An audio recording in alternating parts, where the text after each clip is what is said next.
I got a comment that said, "What the fuck happened to the stream?" I love it. I love how aggressive my followers can be. All right, let's see if that worked. We're live. All right, I'm gonna What is start up, the world? I'm gonna start the intro. All right, let me make sure. I'm not gonna give myself the 5-4, so someone else has got to do it. We don't need an Okay. intro. Okay, whatever.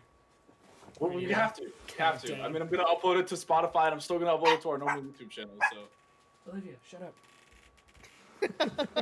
All right. Ready?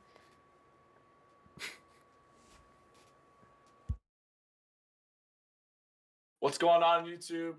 Thank you for joining us on the Diamond in the Rough podcast, streaming on NMR Sports YouTube channel. We are joined by a very special guest today, Scuffy McGee. I'm sure you know him. Go follow him if you've not.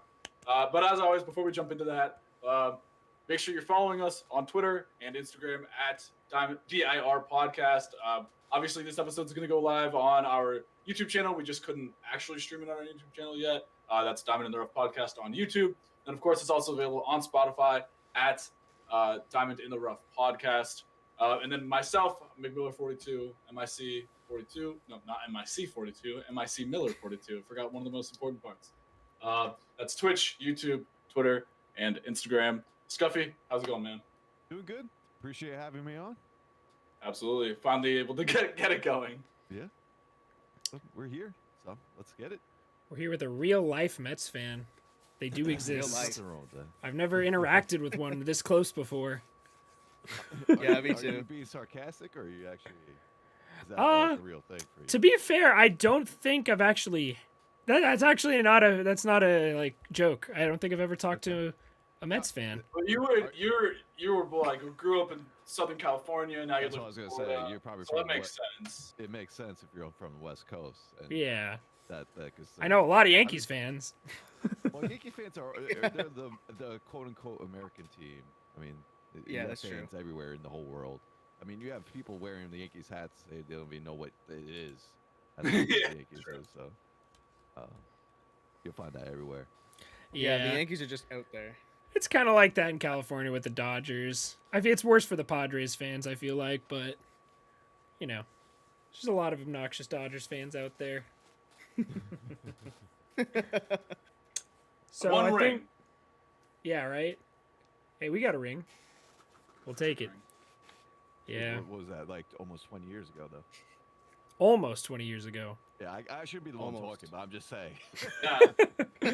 Wait, the Mets. Oh, wait, I almost forgot about 2015. 2015. Yeah. We're the ones with the latest ring. Ouch. Yep. How's That's that? crazy. There's That's nothing I have to crazy. say. I don't know. It got happened, it is three- what it is. Y2K Solid- flashbacks. Yeah. Y2K. Yeah. Damn, bro. So I don't think we. So you said your social media stuff, Scuffy. Where can we find you on socials? Twitter, it's Scuffy McGee TV. Everywhere else is just Scuffy McGee. That's either on YouTube, Twitch, TikTok, wherever you name it. The only thing Ooh. that difference is Twitter on Scuffy McGee TV. Every But, week yeah, we talk that's where you about. find Yeah, every week we talk. We're gonna get some TikToks out, and then we never do. So gotta get on that It's worth grind. it, man. Now that Nick has a computer, it's his job now. He's the TikTok guy. Yeah, he's our Yeah, I can TikTok take care of that. correspondent. I can take care of that. I can take care of the clips. All right. Well, it's your boy NMR Sports per usual. You can find me on YouTube and Twitch at NMR Sports, Instagram and Twitter at NMR Sports 30, and then Nick Theriault, or Terrio as he likes to be called. You got a streaming setup now, man. Are you gonna start doing something soon? Yep. You guys can follow me on Twitch at NickTerrio12, THERIAULT. Same thing for Instagram and Twitter. I should be starting streaming next week at some point. Good shit. Let's go. Get this man affiliated day one. Hell yeah. Got 5 Yes, sir. followers already. In the YouTube Yes, chat's sir. asking if you have a Lindor jersey. Do I? Yeah, Yeah, I was gonna say, I think I saw it on your Twitter. Oh he baby, does have a Lindor jersey. Yeah, that's That's so pretty. sick. I saw that. I had to. I'm not gonna Oh my lie, I God, kind of yeah, want sure. one. I might get one too. I was trying to wait for the black jerseys if they ever reveal it to bring them back, but I was too impatient. So, but I do like the all blue ones too. So either way, I'm happy. The orange Lindor is super clean. I like it. Yeah. Born to be a Met, baby. So glad we got to see his debut on. Oh wait. No. But we got today, so I feel better. Yeah, there you go. But still, that's more MLB problem than anything. Oh else. my god, we talk about this Yeah. all the time. I feel like the sport is in such a good spot with like it's growing the game, all this stuff like Tatis, MLB The Show, cross-platform, all And this just stuff, and content then in MLB. general. Yeah, exactly. I mean, what John Boy's doing, like all of it, but then MLB itself is just like they have a pistol in their own mouth. Like they're so bad at promoting their own game, and everyone else is trying to do it for them. It's like, Yeah. what are we doing here, folks? And they're doing pretty well with Fernando Tatis Jr. too, and I can't even watch Royals games. It just doesn't make sense to me. Can't stress this enough that you were in New Brunswick, Canada, not close to Kansas City. Yeah, everybody asks me if I have like season tickets and all that stuff, and I'm like, no, man, I don't. I'm just a fan. I've been a fan since 2010, so. Yeah. I mean, I don't really care about seeing Rays games, so I'm pretty chilling out here in Central Florida. But when I was in California, it was awful. I'd be like, oh, yeah, when I'm rich and famous, I'll get $64 a month MLB TV. And then I think I got a free trial for it one time, and I was like, bet, let's watch some Angels games. And I was like, the fuck? So I can't watch this? I can't watch the Dodgers? I can't watch the Padres? And I'm in so, like, what games do you think I want to watch? Yeah. And they're The so Pirates. random. I hear in like Vegas where Fuzzy's at, sometimes they'll be blocked out of like 7 games. It's ridiculous, man. Yeah, it's stupid. Yeah, because there's definitely the game's growing like organically. The players are more interactive on social media. I've seen we tagged fucking what was that Pirates guy? Hartlieb. Jeff Hartlieb. We tagged Jeff Hartlieb Jeff in a post. We have 14 followers on our podcast account, and in 5 minutes he was like, "It's pronounced Joff," or "It's pronounced Jeff," and we were like, "So the players are trying to grow the game. The content creators are trying to grow the game. Everybody except for at the highest level where it matters most are the ones who are trying to get the game of baseball into the just the American mainstream, I guess, kind of like where football's at. Yeah, 'Cause they're just football is dropping the ball huge, at this dude. point. Yeah." Enough about how much Rob Manfred sucks.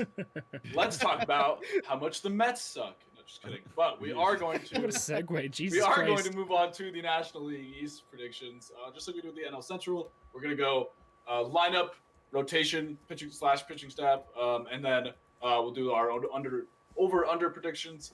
I have a bad feeling that this is going to be like the NL Central, where I pick the same number for more than one team because they are all so similar. But let's just jump right into it. Do you guys have the Mets? We're going to go in alphabetical order, so I don't know why I said the Mets. I meant the Braves. Yeah, I was gonna say. Braves. Yeah, I got the we're gonna Braves go- up here. All right, first Atlanta Braves. Tell us their roster, Nick. Do you want to start with the rotation lineup? Well, let's go rotation bullpen. Okay. For the Atlanta Braves rotation, you got Ian Anderson, Max Fried, Charlie Morton, Drew Smiley, he recently signed as well, Tukey Toussaint, Bryce Wilson, Kyle Wright, and with the returning Mike Soroka. And When is Mike believe there's- Soroka coming back? I think he should be good for opening day. That's what I've been hearing. Okay.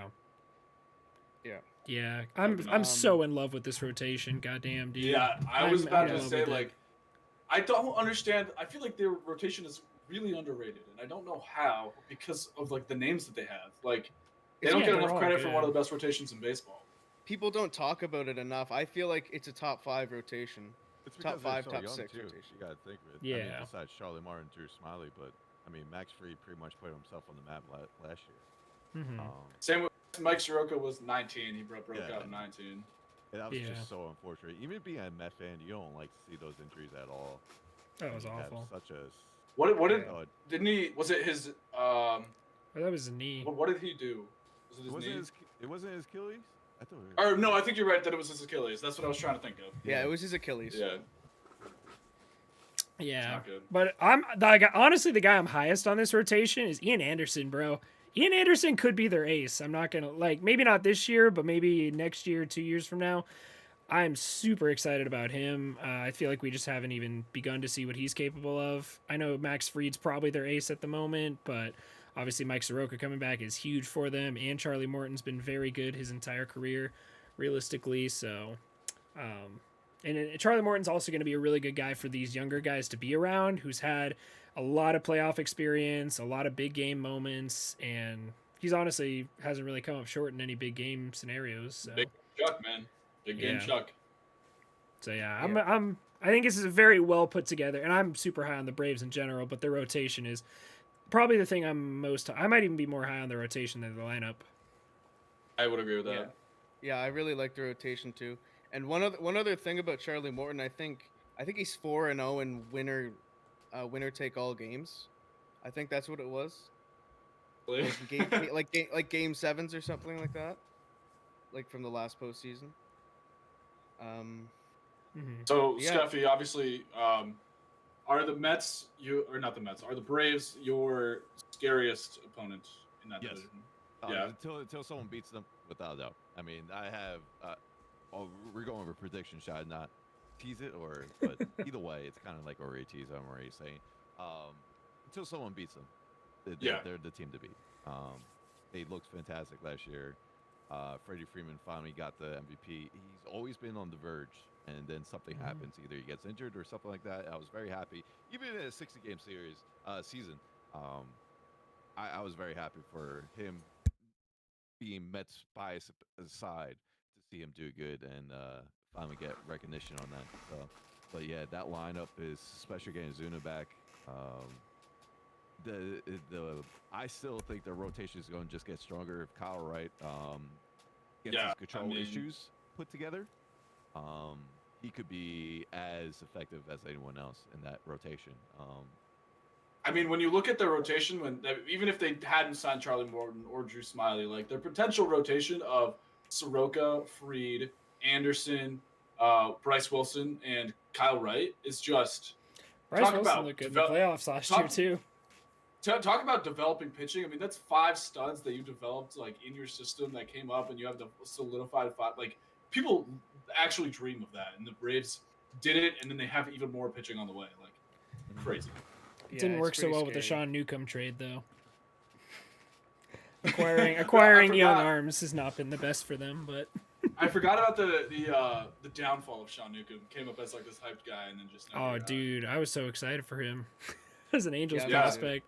And then we basically stole Anderson Simmons at that point. We traded Eric Ibar and Sean Newcomb to be a mediocre bullpen arm for them. So, yeah, but also Yozak is a big Braves fan. He said in my chat that Soroka will be back 2 weeks after opening day. So basically the start of the season. Okay. So, but it'll obviously be nursing an injury. So probably not a lot of innings pitched for him in 2021. But I think a lot of players are going to be under strict innings restrictions. So like you've brought up a few times, Mick, probably more than a 6-man rotation. It's going to be I mean, I wouldn't be surprised if pretty much every team uses 10, 11, 12 different starters this year, just because I know they have more off days incorporated, but I mean, after not pitching much last year and then a full season plus, I mean, the Braves are a team where not only are they going to be playing 162 for the first time in 2 years, they're not playing for the regular season. They're playing for the month of October. So they have to be even more careful about how they deploy their weapons. And luckily for them, they have a lot of them. So yeah. And in terms of their bullpen, Nick, what do we got? The bullpen we have Grant Dayton, Luke Jackson, Chris Martin, Tyler Matzik, AJ Minter, Sean Newcomb, and that's it. I think Huascar Yanoa, I believe he's also a reliever. I don't know if I said that right, but the Braves bullpen definitely took a big hit after this offseason. They lost Darren O'Day, signed with the Yankees. Will Smith. Oh, they have Will Smith. I forgot about Will Smith. Yeah. Sorry about that. And they also lost Melanson. Mark Melanson. And there's Shane Green. Thank you, Shane Green. That's the other guy I couldn't think of. He's still on the market. I'm surprised he hasn't signed yet. We got an I open know spot in the Daddy- Angels rotation or bullpen. Plenty of them. What? Oh, We got yeah. plenty of open spots. I know Daddy Dimmu is a big. He's a big Braves fan. He's a big. He wants the Braves to sign more relievers. He doesn't trust this bullpen a ton. I mean, the names on it don't really excite you, but the results that they've had are still good. So, I mean, it is Yeah, what let it is. out. Yeah, I really like this bullpen. I think it's pretty solid. It doesn't have extremely flashy names like Will Smith, even though I forgot that he was in this bullpen. They get the job done and they're solid. So, and they have like a great pitching rotation too, and they have a great lineup. So like they have to depend on their bullpen, yes, but they shouldn't have to as much as other teams because of that insane rotation. I would say kinda- they're probably the second best bullpen in the division. Thoughts? I don't Yeah. really know the Yeah, I bullpens in would this say that division because, that well. what did the Phillies do? They just got Archie Bradley. Who else? Jose Alvarado. Jose Alvarado. Yeah, I'd say it's second best. Yeah, I agree with that. Because the Mets Actually- have got to be number one, right? The In thing, my opinion, yeah. Yeah. Side, but the thing No, that's I weird agree. about this bullpen is they don't have a lot of good right-handed arms. Like they have three. Other than Like Chris- I'm looking at. Yeah, other than Chris Martin. Chris Martin. Chris but- Martin. Yeah, but Other they than only Chris Martin, like. they're all lefties. You think of most bullpens, you don't think of a stacked left-handed bullpen. The Angels haven't even carried a left-handed reliever some years, or literally we'll have one and it'll be Hobie fucking Milner. So, yeah, literally, I hope Is- Hobie Milner never listens to this, or like somehow doesn't get back to it, because you shit on him every episode. well, yeah. Oh my god, dude, I could. What's there not? I'm sorry, Hobie. He's a cool dude. I've talked to him on DMs before. He's a nice guy, and he knows. Like I told him I was gonna play with his card in MLB The Show, and he laughed at me. He was like, "I think I'm like a 50 overall, bro. I suck." And I was like, "All right, well, at least he's a good sport about it." But enough about Hobie Milner. But they have some stacked lefties in here, man. Like AJ Minter was pretty good in the playoffs for them, I believe. Matzik was also So yeah, pretty he solid started. for He had them. that 3-inning start, I think it was. And then Will Smith is obviously a very good reliever. The second most Martin's. popular Will Smith in the league. Yeah, poor guy gave up a home run to Will Smith. He lost the That battle of must Will have been pretty Smiths. painful. That must have Yeah. been painful. He's the spoiled prince, not the fresh prince. Interesting. Yeah, but I like their bullpen. I don't love it. I like it. Yeah, it's okay. I mean, I will like going into October, Braves fans, like this is not your October bullpen. They're gonna get at least one more guy, probably two. I mean, unless for some awful reason they just suck, which obviously isn't gonna happen. Like they're gonna buy more pieces. There's still a lot of pieces out there, so I wouldn't worry about it. Yeah. Same with a lot of these contending teams that we're talking about. Like obviously, is a your little opening day roster worris- is not normally what your postseason roster looks like. It is a Yeah. little worrisome they don't have a lot of depth, I don't think. Like their starting lineup's phenomenal, but I feel like if they have some injuries, they might be a little bit hurting for guys. Because like the projected lineup I'm looking at least with Alex Jackson, Jake Lamb, Yohan Camargo, Ender Inciarte. I think didn't they sign Panda too? Pablo Yeah, they Sandoval? still have Panda. Yeah, And they I signed don't. Jake Lamb as well. Yeah, well, I Don't forget understand about that, Travis but Snyder. They also re-signed Travis Snyder.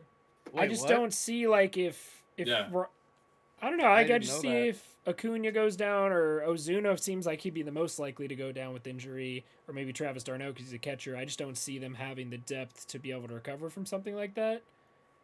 Yeah. Obviously their lineup's really good, so assuming they stay healthy, I still see them as one of the best teams in the National League. But you know, you're a Yankees fan. You know firsthand how much injuries can derail a team that has potential to win the World Series. So that's what worries about me. Because when you look at a team like the Dodgers, oh no, Justin Turner got hurt. Oh, here's Edwin Rios with his 154 OPS plus career coming off the bench. Where the Braves What? have Jake Lamb coming off the bench. Who didn't he get released? I don't even know. He wasn't that great the last few years. That's what I'm trying to say. No, yeah. He signed with the minor league deal with them. So Yeah. So the depth scares me a little bit there. I mean, Scuff, you might know Yeah, more that about makes- their that depth makes than we do. Just because obviously you follow the National League East a Yeah. little bit more than we do. Are there any like big pieces that we're missing? I mean, For the Braves Another- now. I can't. Not think of really. anyone. No.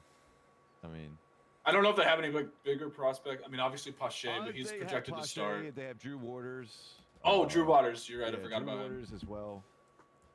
That's the only I could think. The thing is, Drew Waters always in trade discussions because the outfit was already set, especially now with no DH with Ozuna left. I guess Acuna's. Oh no, I guess Acuna's center now, back to center because I think Pache is slated to go to center. center and then have Acuna and Acuna right, and maybe. then- yeah, right. Yeah, but either way, Whichever one Ozuna is like not absolutely like whichever one he's the best at, even though it's going to be awful defense no Yeah. matter what. And then we'll just Probably go left Acuna. field. Yeah. It's probably gonna be left field. I'm really tempted to pull up that clip of him trying to rob a home run with the Cardinals now. Just falls like 6 feet. In front of Oh, them. it's awful. I remember back in like when he was on those like super team Marlins teams. Like there's a clip of him playing center field. He came up as a center fielder, which is just shocking. Uh-huh. And there's a play of him where he's trying to throw home, and he like goes to throw the ball, and it goes like 10 rows deep above the first base line, like just completely sails everything, not even close. And I guess from that moment on, he's just never been good defensively. I don't Um, think he's ever been good defensively. Our resident Brave expert in the chat is mentioning prospects we forgot that are coming up. Drew Waters, which you know from Yeah, we MLB The mentioned Show. Shea Langoliers, I've never heard of him. I've heard of Wilson Contreras, not the Cubs Wilson Contreras, but their Wilson Contreras. And then Bryce Ball. So, William Contreras. Yep. It's William Contreras. They're brothers. okay, interesting. He said Wilson, but anyways. Yeah, so, I mean, I don't know if any of those guys are ready, but we'll have to see. Maybe Drew Waters in the next year or two. Is that Unlike the history. DH isn't there now, but you can give AAA at bats to Drew Waters this year if the season ever starts. It got delayed another month today, and then with the CBA being up at the end of the year, you want to hold on to Drew Waters if he can still play outfield for you, because then you can bump Ozuna to the DH spot next year if we do get the universal DH, which I do think we will. But I mean, I wouldn't. I mean, as a Yankee fan, like Miguel Andujar and Clint Frazier have been rumored in trades since they made their major league debuts, and they're still here. Like, Yeah. trade rumors are just trade rumors. That's all they are. So Yeah, and Clint Frazier's not being used right. He's not like I think he should be like fighting for an outfield spot, but just because they have Clint just Frazier's a starting left fielder. What are you Yeah, he's talking a about? starting left fielder. Yeah. I thought it was Stanton and then Gardner in center and then Judge and right. Gardner's not starting Oh, either. Hicks would be center. Yeah, Hicks is center. Hicks is center, Frazier's- Judge Oh, is right, right, forgot about Frazier's Hicks. left, and then Judge is DH, or Stanton's DH. Stanton. Yeah. But enough about my Yankees. Enough about my Yankees. Back to the Braves. We just Yeah, had no, that. I didn't even do it. Actually, just kidding. I didn't do it. Anyway, so we mostly talked about their whole lineup, but real quick, obviously Ozuna's in left, Pache's in center, Acuna's in right, MV Freeman at first base.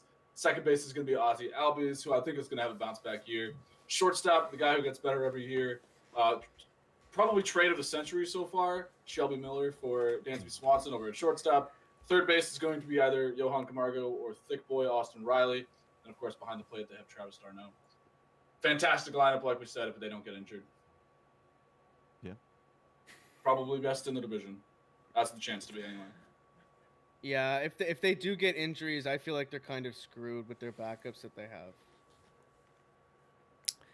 Yeah, so let's hope they've done some yoga with Aaron Judge this offseason. Fingers crossed. But I feel like they haven't had too many. Like they don't have the same injury history as the Yankees do. So just keep no, doing what you're but doing. I don't know. It's gonna be nerve wracking watching Braves games to say the least. Be like, no, don't slide, don't slide. Just let it drop. We'll score more runs next inning. Yep. Oh, now that we've gone, unless there's anything else you guys want to talk about, I'll do our over-unders. The Braves are going to have the highest number. I'm going to go with, all right, I'm going to preface these numbers with, yes, this is obviously a really good team, but you have to remember they play in the best division in baseball. So these teams are going to beat the crap out of each other all year long. It's going to be a bloodbath. It's going to be fun to watch. So their number might not be as high as you think it should be, but that's my reasoning. So we're going to go with 93 wins for the Braves, over-under. 94. We'll go 94. I feel more comfortable with 94.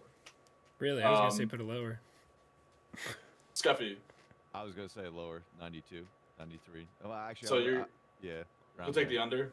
Yep. All right. Just because, what's your reasoning on that? Exactly what you said. They're just gonna beat up each other. And I think that's gonna be enough to get them the division. To be honest with you, so. But yeah, it's just gonna be a bloodbath. I think the Marlins are gonna be a better team than we all expected. I agree. Oh yeah. Yeah. 100%. And it's gonna be a fun ride. It's gonna be a fun ride.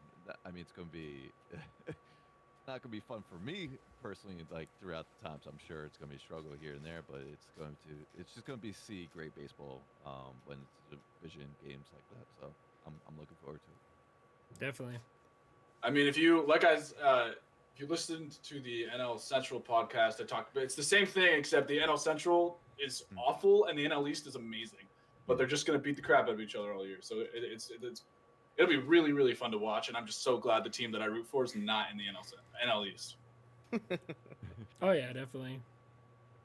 So Nolan, you agree under 94? Oh, definitely under 94. I'd say 91 would be. How many games did they win in 2019? I'm just going because they've won the division the past few years. You know, they are a really good team. Yeah, they so have. I don't want to go too. I don't want to lowball them. But I mean, the projections we saw had the Mets winning 96 games, so it's not out of the question that 94 wins could be a thing. But I don't know. When I project a team, it's really hard unless they're as good as the Dodgers or the Yankees to project them anywhere above 91. You know, if you have a weakness, I'm going to rank you around 90 wins if you're in a solid team with a weakness, which I feel like they have in that depth. Which is in 2019, obviously the last full season, the Braves won 97 games. The Nationals had 93, and then the Mets and Phillies the Phillies were exactly 500 at 81 wins, and the Mets won 86 games. But that's with a absolutely atrocious Marlins team that went 57 and 105. Yeah. So that's the biggest difference here is that the Marlins aren't as bad as they used to be, but yeah, still similar. So I'd give him 91 is my like exact number that I'd give him. So under 94. Under 94. I don't want to give him a floor because then I'm just going to jinx him. So I have my floor in my mind, but I'm not going to say it. So I'm high on the Braves, but not like a triple digit win just because of how damn competitive. There's not a weak team in the NL East. Even though people will point at the Marlins, there's not a weak team in there. I'll go last. Nick, what you got with that crispy new mic? I think under, but probably around 91, 92 wins. Because like you've all said, this NL East is very competitive. And I think the Marlins are going to surprise a few people. They're going to get more wins than what they'd expect. So I think the Braves are definitely going to take this division, but it's going to be around 91, 92 wins. Fuck all of you taking the over. We're going with 95 wins. Braves just go all out this year. Slug it out. Let's get 95 wins. Hot take. Well, it's not really that hot of a take, but I had to. I mean, I had to defend myself a little bit. But I mean, we were just talking like if all things go right for this team, I think they're clearly the best team on paper. And like I think 95 wins is definitely attainable. Like, and their pitching is probably even better than it was 2 years ago. So like the Marlins, yes, we think they're a better team than most people are projecting them to be, but they do have a lot of young guys, unproven guys, so that could tank. I mean, the Phillies are the Phillies. They always fucking suck in August and September for no real reason. Facts. The Mets are gonna Met. Don't know. We hope they don't, but they might. And then the Nationals. I mean, they were awful in 2020. They obviously were projected to be better in 21, but we'll see. So that's my defense. Okay, I see you. Yeah, I mean, there's a chance. Like, I'm sure one of these teams is gonna win 95 games, but I don't know. And if I bet I like money to on it, I be. would bet the Braves. Yeah, I like to be a little conservative in my projections. I don't want to look like a dumbass when the Braves when Acuna gets hurt and they finish last. So Joke about that. yeah. This is an amazing player. We don't want him to get injured. Oh no, he's a top 10 player in baseball, man. He's absolutely Exactly. ridiculous. Easily. No, I love Acuna. He's one of the most exciting. I'd like to do, maybe I'll do it on a YouTube video, like a top 10 most exciting players to watch, because there's a lot of them right now. Yeah, A lot of I them are would in the watch NL that. East. At least 3 of them are in the NL East and then honestly, the entirety of the Marlins are kind of fun to watch, even though they're not the best team. I don't know. Yeah. I A mean, lot of I could young- watch what's that guy's name? John Birdie. I could just watch him slap hits down the right field line and then run the bases all day. Yeah, Yeah. Luis Brinson pimp his 1 home run every year. Did you see that tweet? That was like, we'll talk about it when we yeah. get to the Marlins. I guess. That was funny. Yeah, I was gonna say She was great. team number 2 in the National League East that we'll talk about is the Miami Marlins. Okay, it is the Yeah. Marlins. All right, I just completely It's the Miami Marlins. the alphabet just left my brain there for a second. It just seems like a big jump to Just go say from 8 something with. a.m. I was like, what If am you I want to missing? say it, just say it with confidence, and we'll believe you. If you said Washington Nationals, I would have been like, great, let's do it. It's all you're right that it is all about confidence. Yeah, it's about confidence, about how yeah. you say it. So it's this Philadelphia. No, Jesus Christ. Miami Marlins team. I can jump the gun. This Marlins team, we've been talking about them. We think they're going to be better. But their Marlins is really, really hard to project what their lineup and rotation is going to look like because they have so many young guys. Just off the top of my head, I mean, I can think about they have Sandy Alcantara in the rotation. Sixto Sanchez came up and was a stud last year. Pablo Lopez is really good. But after that, correct me if I'm wrong, it kind of falls off, doesn't it? Well, you got Nick Neidhart. I think. I have some of his rookie cards. What else do you have? You also have Eliezer Hernandez. Ross Detweiler. He can pitch. He can be a starter. He could be a reliever. Yeah, that's pretty much it for the Marlins rotation, other than Sandy Alcantara and Sixto Sanchez and Pablo Lopez. It's very top heavy, but I like the top. Yeah, the top's really good, but the rest of it's pretty questionable. It's a lot of question marks. Last year against the Mets, how did those 3 guys do? Like, Pablo, I mean, all 3 of them did good. I'm not too sure if we saw Sixto Sanchez. Or we might do for 1 or 2 starts. But Pablo Lopez and Sandy always. You really got to appreciate how good they really are. Pablo Lopez's changeup is just absolutely filthy. Yeah. I think he's very under the radar, unless you play against him in the NL East. And I like that 1-2-3. I definitely do. I think Sixto and Sandy could be a nice solid 1-2 punch, and then Pablo being 3. Like you said, the 3-4. It is what it is. There's not much to it. You get what you get, I guess. I don't know. Yeah. Pretty much. I don't know what else to give for the 3, 4, 5. But either way, just having that first 3 and then giving their lineup, which we'll go with soon, they'll be able to win games. They will be able to win games, and they'll be sneaky with it. Yeah. That's what I was gonna say. Like when you have a starter like Sixto or Sandy or Pablo, like you go to the field that day, you're like, all right, our ace is on the mound. Like we have a chance to win today because of your starter. Like your starters give you the best chance to win. And the Marlins having 3 of those guys, I think that's why we all think they're going to be better than people are expecting them to be. Because if those guys pitch to their potential, I mean, we're talking about 3 wins in a row, and then just kind of a crapshoot for 4 or 5. But Yeah. Yeah, I you're agree gonna with win. that. You're gonna win some of the games, so like it's gonna be fine. Yeah, I mean, And when it's you a look good at a top- lot good of top 3 to have. Yeah, when you look at a lot of rotations in baseball, and it's very few rotations have a solid 1 through 5, but a 1 through 3 solid rotation, a lot of teams would kill for that, including my Angels. So yeah, Same that with my top Yankees, 3. dude. Yeah, honestly, if like, you have a Is that solid, good enough for you? yeah, Going like into any, this year, like I'm more confident in Sixto, Sandy, and Pablo than I am Cole, Kluber, Tyone, just because we don't know what Kluber and Tyone, 1, are going to be healthy, 2, what are they capable of coming off the injuries that they have. So like Yeah. yeah, maybe Yankees have higher potential, but right now I'm more confident in the Marlins starting 3, top 3. That's a good comparison. That's a Yeah. really good comparison. Well, we saw the Marlins last year. They just have a lot of fight in them, man. They don't go down without a fight. They're not just like a pushover last place team like the Rockies or the Rangers are. Sorry, Rockies and Rangers fans, but Yeah. that's the thing about the NL East, man. This is a scary last place team that you can't really sleep on. Yeah, because even that, like, I don't know. You think they have a pretty solid lineup with a lot of young talent on it, and then you think you don't really think much about their bullpen all the time, but this top rotation could definitely win them a lot of games. And obviously, your 4 and 5 starters. I'm assuming they're going up against 4 and 5 starters. Even in this division, there aren't that many good 4 and 5 starters. I think the Braves would probably have the best two, but going up against the Phillies 4 and 5, I think they got the edge there. I think even the Nationals 4 and 5. Tyson Ross and John Lester aren't nothing special, but yeah. So it's kind of a crapshoot when you get your 4th and 5th starters out there, and that goes for almost every team in the MLB right now, unless you're named the Padres. But so yeah, at the end of the day, I don't think really having a bad 4 and 5 starter is going to be that big of a deal for them. Also, this projection website has Sixto as their 4th starter, and I think that's adorable. That's wrong. That's just wrong, man. Yeah, it's this little website called Fangraphs. I don't know if you've heard of it. Sorry, Fangraphs. So, like the Mets are projected to finish first in a lot of these projections. The Marlins are expected to finish last in every projection.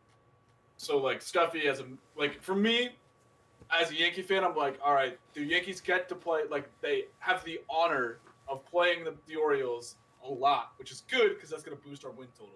Mhm. You don't really have that feeling as a Mets fan No. with the Marlins. No, no, and it's sometimes even being the Met fan, and just sometimes we'll play up to talent, but then sometimes we'll play down to talent. I mean, I'm not just saying it's this team that we have. I'm just saying just being used to that Met fan. That's usually how it is. So that's They're gonna in Met. my brain.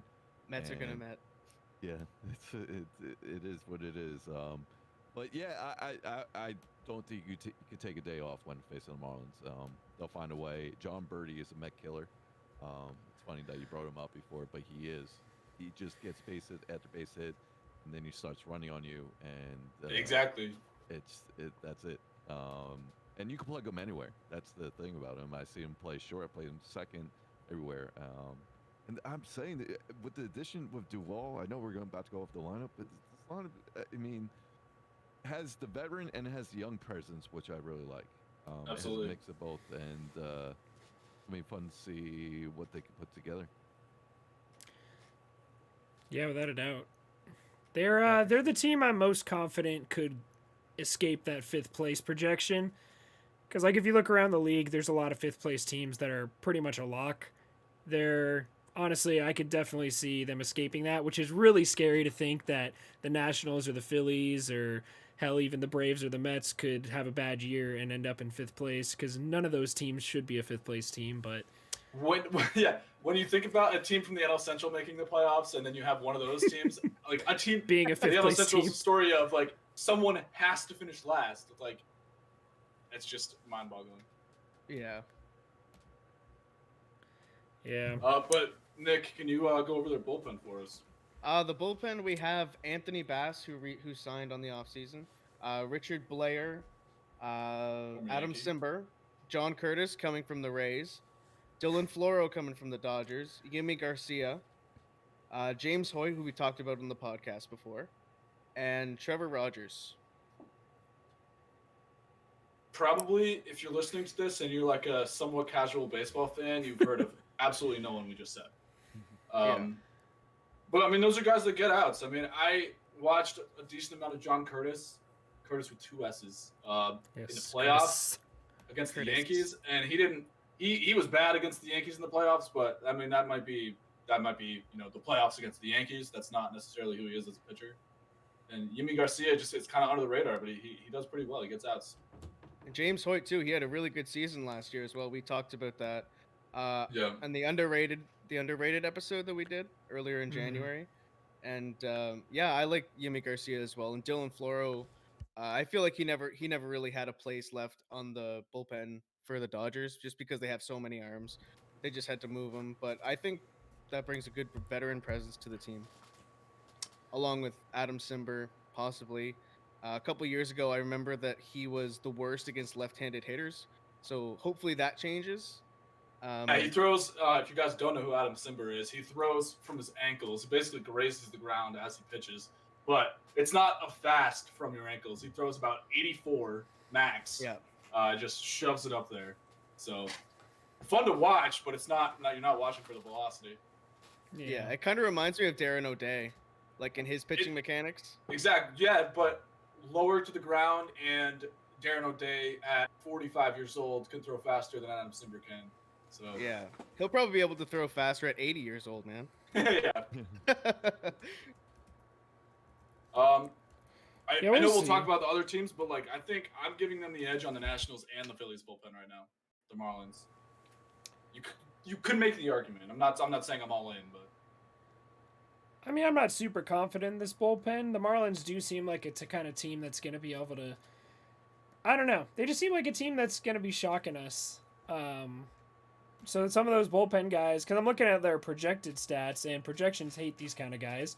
Kind of like when the Rays, someone will go to the Rays and they'll be projected to have a 5 ERA, and then they go out and have a Cy Young caliber relief pitching season. So I don't know if the Marlins are really capable of doing that to this pitching staff, but I don't know if I'd give them the edge over the Phillies or the Nationals yet. I would say this might be the worst bullpen in the division. Would it change your opinion if Shane Green signed with the Marlins? absolutely. Possibly, yeah. I don't know. I Yeah, feel like the Nationals have a few guys in there, and they signed Brad Hand this offseason. I don't know. I just don't see the closer in this when I look at them. The only Yeah. name I really recognize and I know as a solid ball player is Yimi Garcia. All these other guys seem like good additions to a solid bullpen, but not the bullpen. Yeah, That not like makes Jose. sense. Not like Leclerc Jose Ranger. Leclerc. Yeah, you don't have a Jake Diekman at the end of your bullpen. You can have Yeah. you can have It's- this it's- bullpen, but you need like a Brad Hand, a Jake Diekman, a Jose Leclerc. Yeah, like it's not Jeff solidified. Hartlieb. Yeah, you need. We've talked about There's- this before though, where you can, especially in 162, you can piece together your bullpen and don't Yeah. need a closer.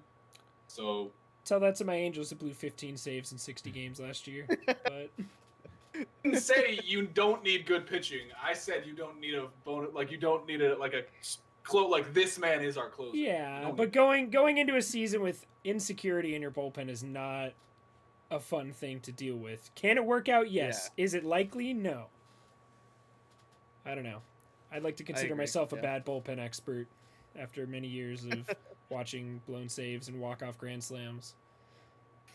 Matt Olson. And Yeah. Charlie Blackmon. Oh yeah. Were Oh, two yeah. of them last year. Both So the unnecessary, by the lineup- way, in tie games. Gosh, you got to hit a grand slam. Just hit a pop fly to the warning track. Got to flex on us. Hey, dude, just take the L and walk away. A loss is a loss. Yeah, you got to flex Let on him it. let him do it in style. Doesn't have to go in the Yeah. scorebook as an 8-4 or a 7-4 loss. Or I guess it would have been 8-4 loss. We were tied, anyways. Yeah. So their that's a lineup. bullpen. I'm blanking at who their catcher is. Jorge Jorge Alfaro. Alfaro. Oh, thank you. He's thank actually you. solid. I was like, the only guy I could think of was Francisco Cervelli, but I knew he retired. So Yeah, Nah, Chad Wallach, bro. Chad Wallach's there. I think he's gonna get the job. Stud. Chad Wallach. I don't know. How to and then pronounce over it. at I first figured as base, well. they have former Brewers legend, definitely had a bounce back year last year, Jesus Aguilar. One of my favorite swings in MLB The Show. And then, of course, at second base, they have a few guys. I know John Birdie. Not sure if Jazz Chisholm's going to get the call this year. He's definitely a top prospect type up for them. Shortstop, Miguel Rojas. BABIP King was just nuts last year. Yeah. Third base, our guy Brian Anderson. The Left man. field, probably going to be Duvall. Center field, I mean, is it still Brinson? Like, do they give him the chance? And I think right field's probably I think it Garrett would be Cooper. I think center's going to be Starling Marte, and Oh, I forgot in about right Starling field, Marte. it'll be Yeah. Corey Dickerson. No, I forgot they had him Corey too. Dickerson I don't know too. why. I thought it was a rental when they traded for him last year. But Yeah. yeah, so the projected lineup that I'm looking at doesn't have Jazz Chisholm in it, but I think he will. I don't know if he'll be there opening day, but I think he should be there opening day. It has Corey be there. Dickerson, Starling Marte, Jesus Aguilar, Adam Duvall in the 4-hole, Brian Anderson, Miguel Rojas, Isan Diaz, which I don't dislike Isan Diaz, but Jazz Chisholm's clearly better, and Jorge Alfaro. So not on this would be Luis Brinson and Jazz Chisholm. I don't know if were there any other prospects missing from that.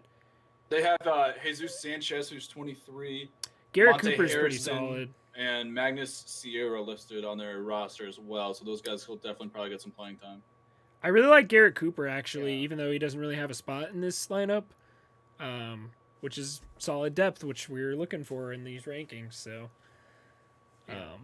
yeah, he's kind of an He's underrated solid. guy, under the radar type of Yeah. ball player. That's Yeah. that's who I was gonna bring up. Yeah, Garrett Cooper is. He always showed promise. It just never fully polished it yet, and I think he can do that. I always liked his swing too. Is he a Mets killer? I feel like every highlight I see of Yeah, him is Mets. he's sometimes a Met killer. Yeah, so that's instilled in my brain right now. But yeah, I always loved Cooper. I think Marlins fans love Cooper too. So. I mean, as a Yankee fan, I think I know he was with the Yankees, made his MLB debut with the Yankees. I don't remember who the Yankees traded him for, though. He might have been in the Giancarlo Stanton deal. I think he was. Could have been. Yeah. Garrett so he came Cooper over- was in. I think he was November 2017 was the trade. Does that Yeah, sound I think like it the was. Stanton trade? Yeah, yep, that was it. Yeah, it is kind There of we go. interesting looking at Fangraphs. Only one player in their starting roster of this projected one without Jazz Chisholm is Brian Anderson's the only one that is a homegrown player. Every single other person was traded or signed or all sorts of different things. Kind of Yeah, fun get little off my fact there. ass, fans. It's not just the Yankees. Yeah. But they do it in a we suck way, so we're gonna trade and get all these guys, not a oh fuck you, we have all these prospects and stuff and money. Here you go. They're the opposite. They're the anti Yankees. Same result, different way of getting there, I guess. I don't know. So I like their lineup. Yeah, I mean, Scuffy, I'll let you take this one. Like, what do you think when you face them? Like, I think like the pitching Brian- scares you more. Pitching. No, the lineup's still solid. Brian Anderson is. I still think very underrated. I don't think he gets as much credit as he needs. He could put up numbers. And I do really like Jazz. I think he'll be the starting second baseman. With Rojas still maybe being the shortstop or the flip flop. But I really like Jazz because he has pop like against lefties, against righties, don't matter. I love his swing, and I really want to see how he progresses through the season. And you always forget that how we forgot before that Starry Marte's still there. I forgot. I thought he was a Rento as well. And I feel like he made an impact once he got to the Marlins as well. Like from the start, I think the first game he made an impact, and it showed throughout the season. And now- Unfortunately, he did get hurt. yeah, he did get hurt. And then now adding Duvall gives you a little bit more pop. It's a nice lineup. It really is. Is it the best lineup in the division? No. I probably still rank it. I'm trying to think. I probably still rank it fifth. Oh no. I would have to go through each team before ranking the lineup, but it's it's quality throughout the. I just know that they're going to kill the Mets. I just know it. I have it instilled in my brain. That's why I don't think they're going to be the fifth place team. I just know this team is going to be maybe the reason why that it's going to give the Mets problems because they always do. Yeah. I'm just making as a Met fan right now. It's interesting. They definitely don't have a lot of star power, but they get the job done. Yeah. I think I Corey feel like- Dickerson is the perfect Marlin. Do you feel like that?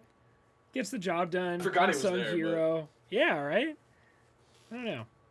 Corey Dickerson's a good, I don't know, spirit animal of the team, I guess.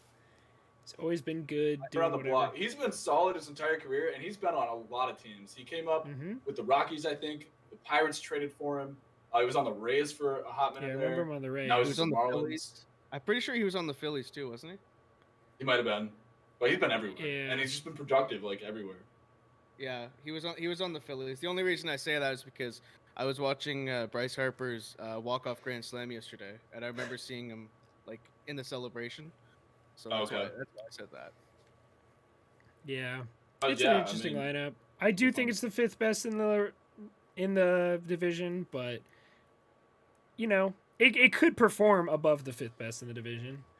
I think Yeah. 1 through 9 they're more solid than teams like the Nationals. I think the Nationals obviously have the star power in the top and everything, and like a lot more talent in like 2 or 3 guys than the entire Marlins roster has in their entire roster. But at the end of the day, their 1 through 9 is consistent and it's going to perform, it's going to produce. Where teams like the Nationals, kind of like the Angels, where they're really top heavy, the bottom of their lineup could just not produce for months at a time, and that can lead to a lot of losses there. I feel like this lineup, if someone's slacking, other guys will pick up the pace, kind of thing. Same thing could be said about the Phillies too. Like comparing them to the Nationals, they have that star power on their team. They have Bryce Harper and they have JT and they have Rhys Hoskins. But like other than that, like Falls off. they're not as solid as the Marlins lineup 1 through 9 would be. I mean, I like Didi, I like Bohm, I like McCutcheon, I like. Segura I don't know. too. I think Yeah, Segura, Segura is I there, think yeah. projected to be their second baseman. Oh, he's still there? Yep. Yeah. I don't know who their Um, center fielder is going to be, but we'll talk about them in a sec. Yeah. But I was just gonna I feel like as a New York fan, there's just teams, guys that play better against New York teams. Like there's just something about that atmosphere. I saw a crazy stat the other day. I was watching the Yankees game, spring training game. They're playing the Blue Jays, and Danny Jansen batted, I think, under 100 against every other team. You know what he batted when he was playing the Yankees? 450. Just doesn't make sense, but sometimes those scenarios that you just have that hate for that team or just something about it, you want to perform because it's like the Yankees or it's the Mets, like that just happens. Like on paper you should crush them, and then they just I don't know, they just do the thing. It's so annoying. Oh no, I've been there. I've definitely been there. Yeah, And I feel like that's I was listening to Talking Baseball like 3 days ago. This episode, they were talking about Danny Jansen and the Blue Jays. Yeah, they mentioned that Danny Jansen always hit like 100 or something like that, and then once he comes up against Garrett Cole, he just demolishes him. Just like G-Man Choi. Yeah. Well, now we're gonna move on to. Oh wait, just We kidding. gotta Just do our kidding. projections. Over under. Over under. My bad. I got excited about the Mets. I don't know why. I can't believe that those words just came out of my mouth. But I would think like we can discuss the number, but I think like 500. 75 is a good number. 75, because like they're gonna lose some games. They're in the best division in baseball. So I don't know, like if they're the fifth place team, I don't know if they can get to that 500 mark. So that's why I'm gonna go with 75. I mean, I see him as a 500 team. I see him winning close to, if not 80 games, 81 games. So I'd say over 75, but not by much. Yeah, I'll say over, It's- but just about like 77 wins. I don't see them getting to 500. But close to it, they'll give it. I've been feeling they're going to start out hot. I really do. Because I feel like when the back's to the wall, especially with that team, I mean, they kind of showed that last year. Yeah, They're absolutely. a very gritty team, and I think with the youth that they're bringing onto the team with Jazz, and you already see it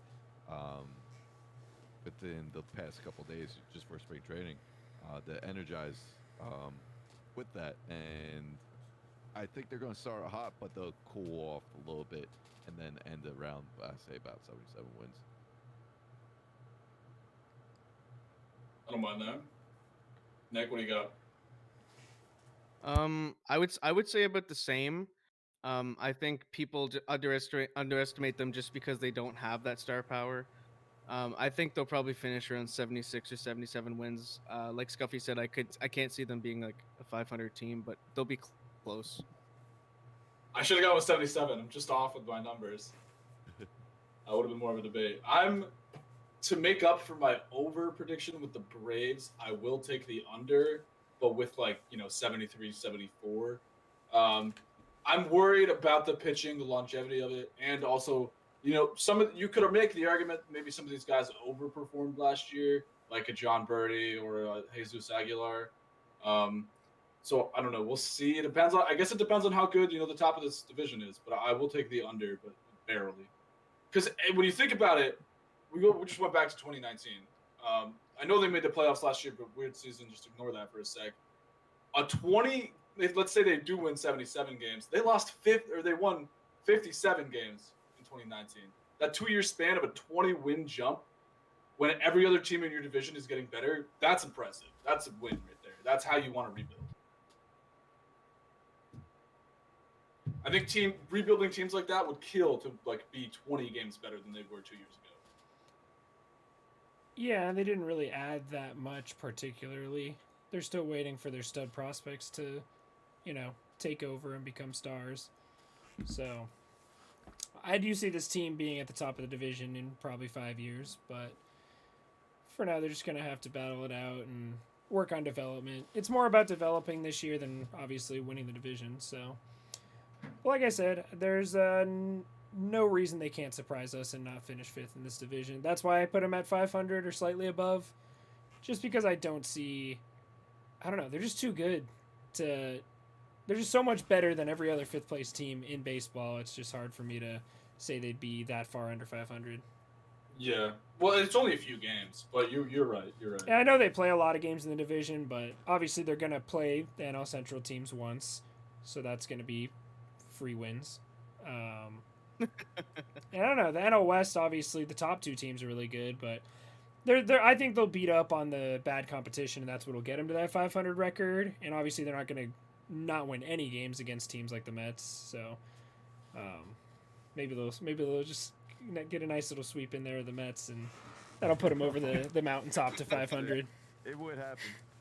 Help the Mets miss the playoffs by one knowing game. the Mets, I mean, this will probably give Scuffy flashbacks, but it'll be like a 4-game series at the very end of the year, and it's like the Mets either win the division or they get that wild card spot. They got to play the Marlins, and it's the Marlins 4-game sweep. Yeah, let's not talk about that. That just seems like the most Mets way to finish the season. Well, we already did that, so. Yeah, exactly. All right, so I think we're done with the Marlins, and we can move on to Scuffy's New York Mets. And I'm just gonna I'll let you take their projected pitchers. Just tell us who they are for the Mets. Want me to go with starters first? Yeah, sure.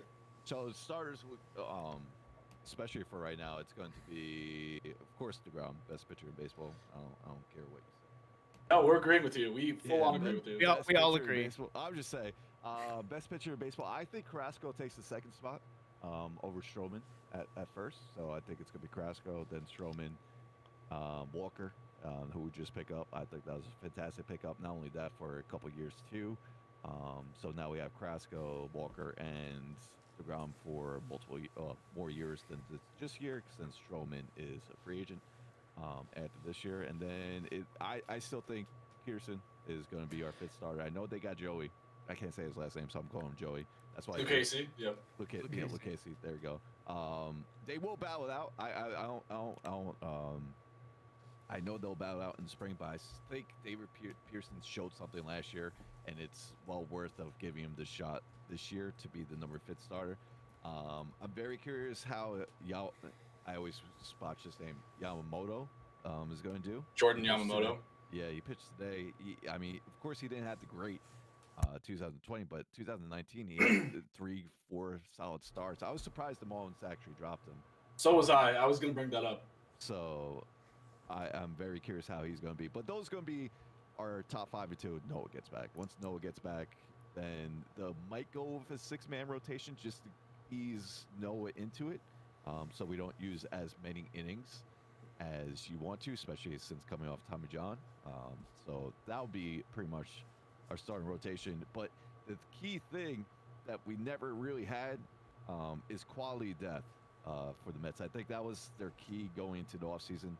Yes, we wanted one of the big 3, but the key thing was to get depth, and that's what pretty much going to be something I'm going to keep on bringing up while we talk about the Mets, is that we made a lot of moves, and we made a lot of depth moves to make sure that we're good just in case anyone goes down. So that'll be the starting rotation. For our bullpen, of course, we got the new addition of Trevor May. The other move that was before Trevor May was a little bit curious, especially getting major league deal, was Sam McWilliams. Sam McWilliams came from the Braves. They gave him a major league contract instead of minor league. He hasn't pitched in majors yet, but his stuff is supposed to. He pitched today. I didn't get to see it. He pitched tonight. It looked like it was a little shaky to begin with, but he closed it out. Didn't give any runs. But his stuff is supposed to be top-notch stuff. I know he throws hard. He has a nasty slider. he could be like an X factor. But besides that, we have the usuals. We have Dylan Patanzas. Of course, he didn't have the greatest year. We have Familia, our former closer, being here. Seth Lugo, depending on when he gets back from injury. Hopefully sooner than later. And then we got Aaron Loop for one for lefties. I think that's the only lefty. We did re-sign Jerry Blevins. If you guys don't remember Jerry Blevins? I feel like Jerry came back. Yeah, he's been a Met for like longer than I've been alive. I think. Yeah, but he was it was funny because he was a National, then he was a Met, and he had good years as a Met. He was not a lefty specialist. He could get lefties out, he could get righties out. He pitched today. He got a jam as well, but and then of course Edwin Diaz, and he's still going to be our closer until otherwise. I really thought, despite the early conflicts in the beginning of 2020, I thought he pitched pretty damn well to end the season. So I'm not too worried about Diaz. Yeah, he had a crappy 2019. It happens.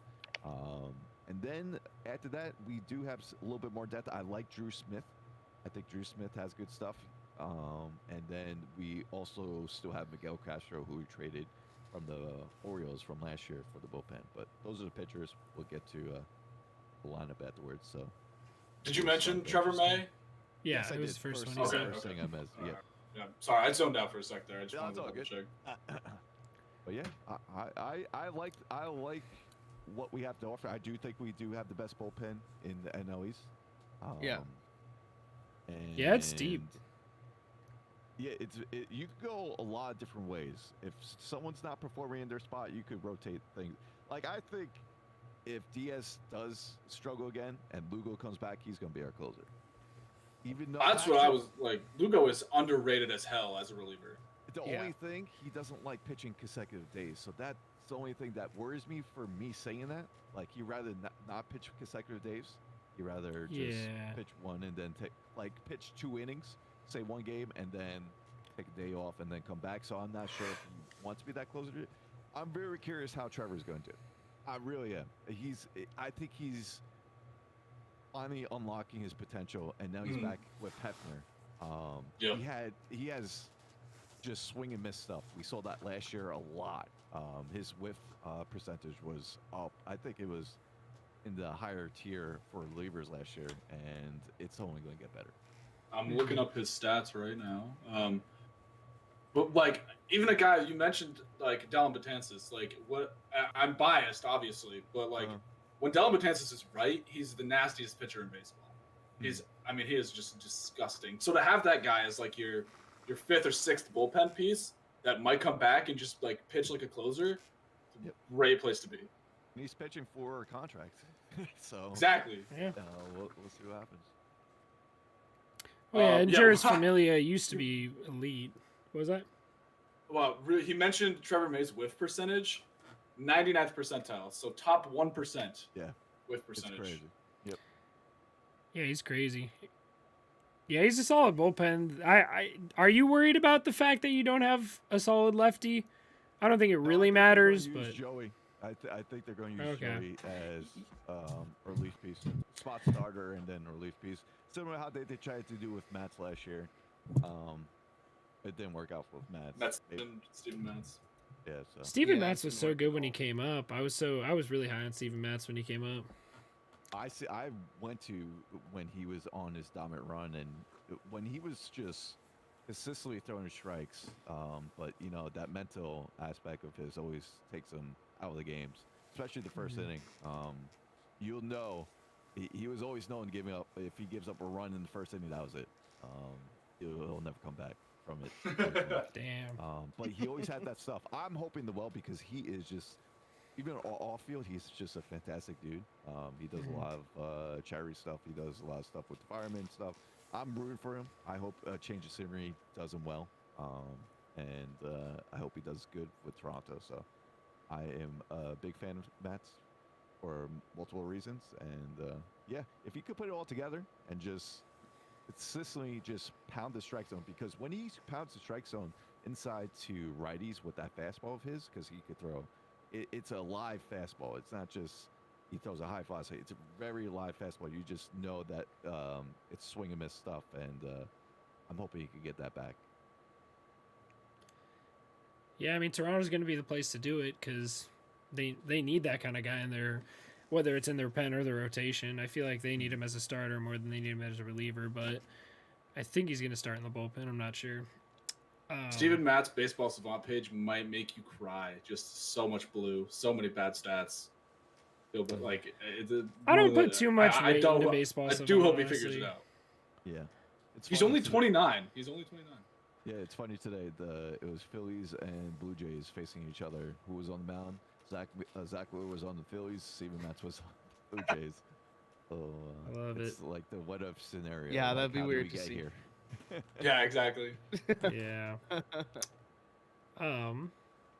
Yeah, so that makes sense. That makes a lot more sense because I was wondering what the hell the Mets were doing in that three-way trade with the Pirates and the Padres earlier this year, but it makes sense now to get Lucchesi to be that lefty in their bullpen. I don't know anything about David Peterson. So you're saying that he's a little was better, rookie. you think? Yeah, Okay, he was yeah. rookie and he looked solid. He didn't look afraid of just. He just didn't look like a rookie pitcher. He looked like he was confident in his stuff. I think his big outing game was against the Yankees actually. When we had the doubleheader, it was like when we had. I feel like I remember that. It was like it was weird because the Mets were home for the second game, and I think that's the Amin Rizzo. Oh, you're right. You're right. It was one of those days, but he's shown capability of holding his own. I thought. I think he had like a 4-point something ERA in the season. But Double check real quick.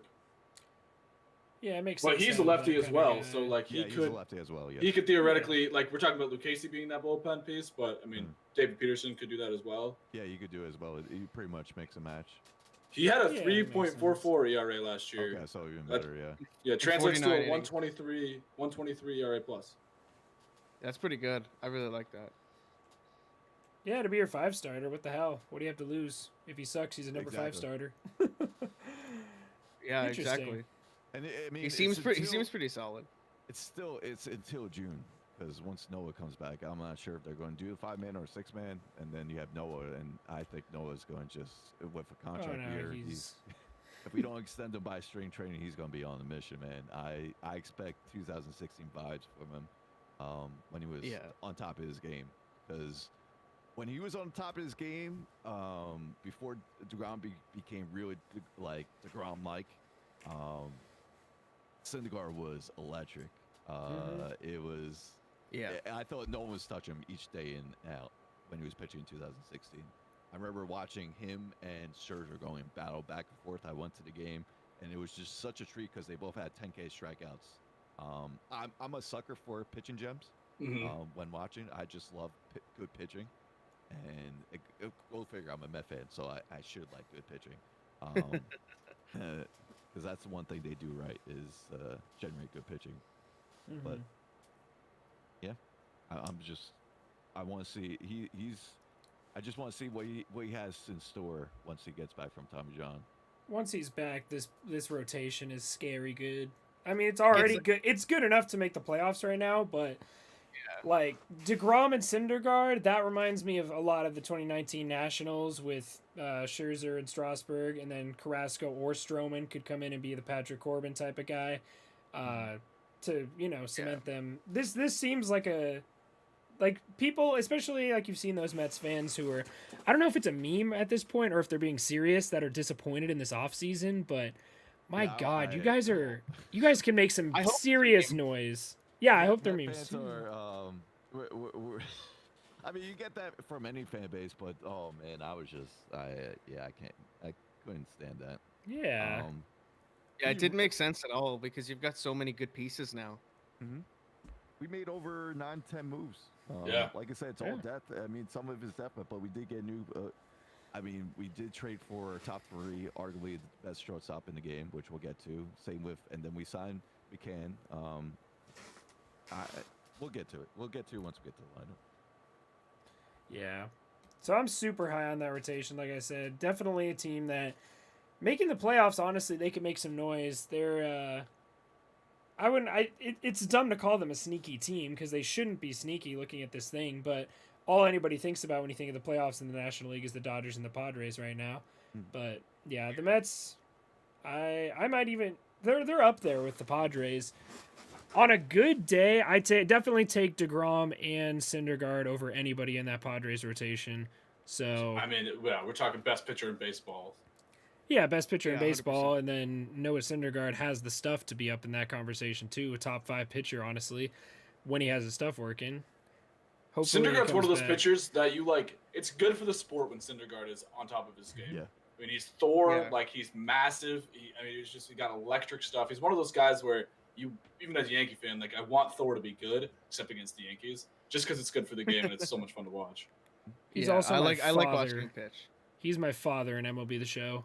Live series Syndergaard when I first got the game, bro. It was I might as well just put the controller down. It was awful. Not Prime excited to face Syndergaard's that really next good year. too.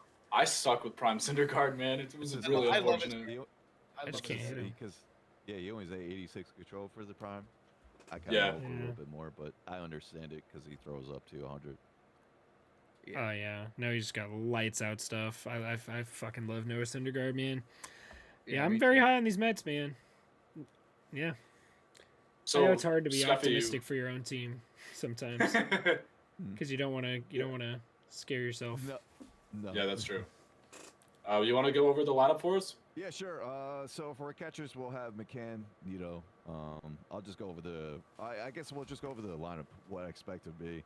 We'll start from top. I think Nimmo's going to be, of course, our center fielder. I'm not sure how much they're going to put platoon between Nimmo, Pilar, and Amara. Amara actually had a nice little home run today in spring training for his debut as a Met. I thought that was pretty sweet. Then we'll have, I'm thinking it's going to be Lindor in the second spot at short. Fantastic addition. Let's just hope we get him signed. I think it'd be Conforto, our right fielder, and then it'll be Alonso for first. McNeil, probably Dominic Smith in the sixth spot in left field, and then probably Neil. The thing is, I'm trying to put this lineup together. I know I'm not going through it fully right now, but I'm trying to put this lineup together. I just don't know how I will put it together. I'll leave it up to you guys to see what you think you would do. But then you have McNeil at second base since Cano did Cano stuff. And then we have J.D. Davis at third, and then the new addition of James McCann at catcher. So, I mean, you could Oh, mix it's and tough. match this lineup, Yeah, and there's no wrong to it. I think. Yeah. yeah. Because I like Lindor in the leadoff spot, but I He's also not gonna think be leadoff. Nimmo. Nimmo's gonna, Yeah, I was gonna Nimmo say. you can't. His eye is just too ridiculous. Lindor has to Yeah. hit like third or fourth, second, third or fourth. I Yeah, think. second, third, fourth. I don't think he'll hit fourth, but I could see him doing second, third, without doubt. Yeah. Also, Jeff McNeil is a critically underrated player in general. He's probably the second best second baseman in baseball if you consider him. I know his MLB The Show card that came out later had him as a left fielder, but I assume he's starting second now that Dom Smith's going to move over to left. But yeah, criminally underrated guy. But I don't know.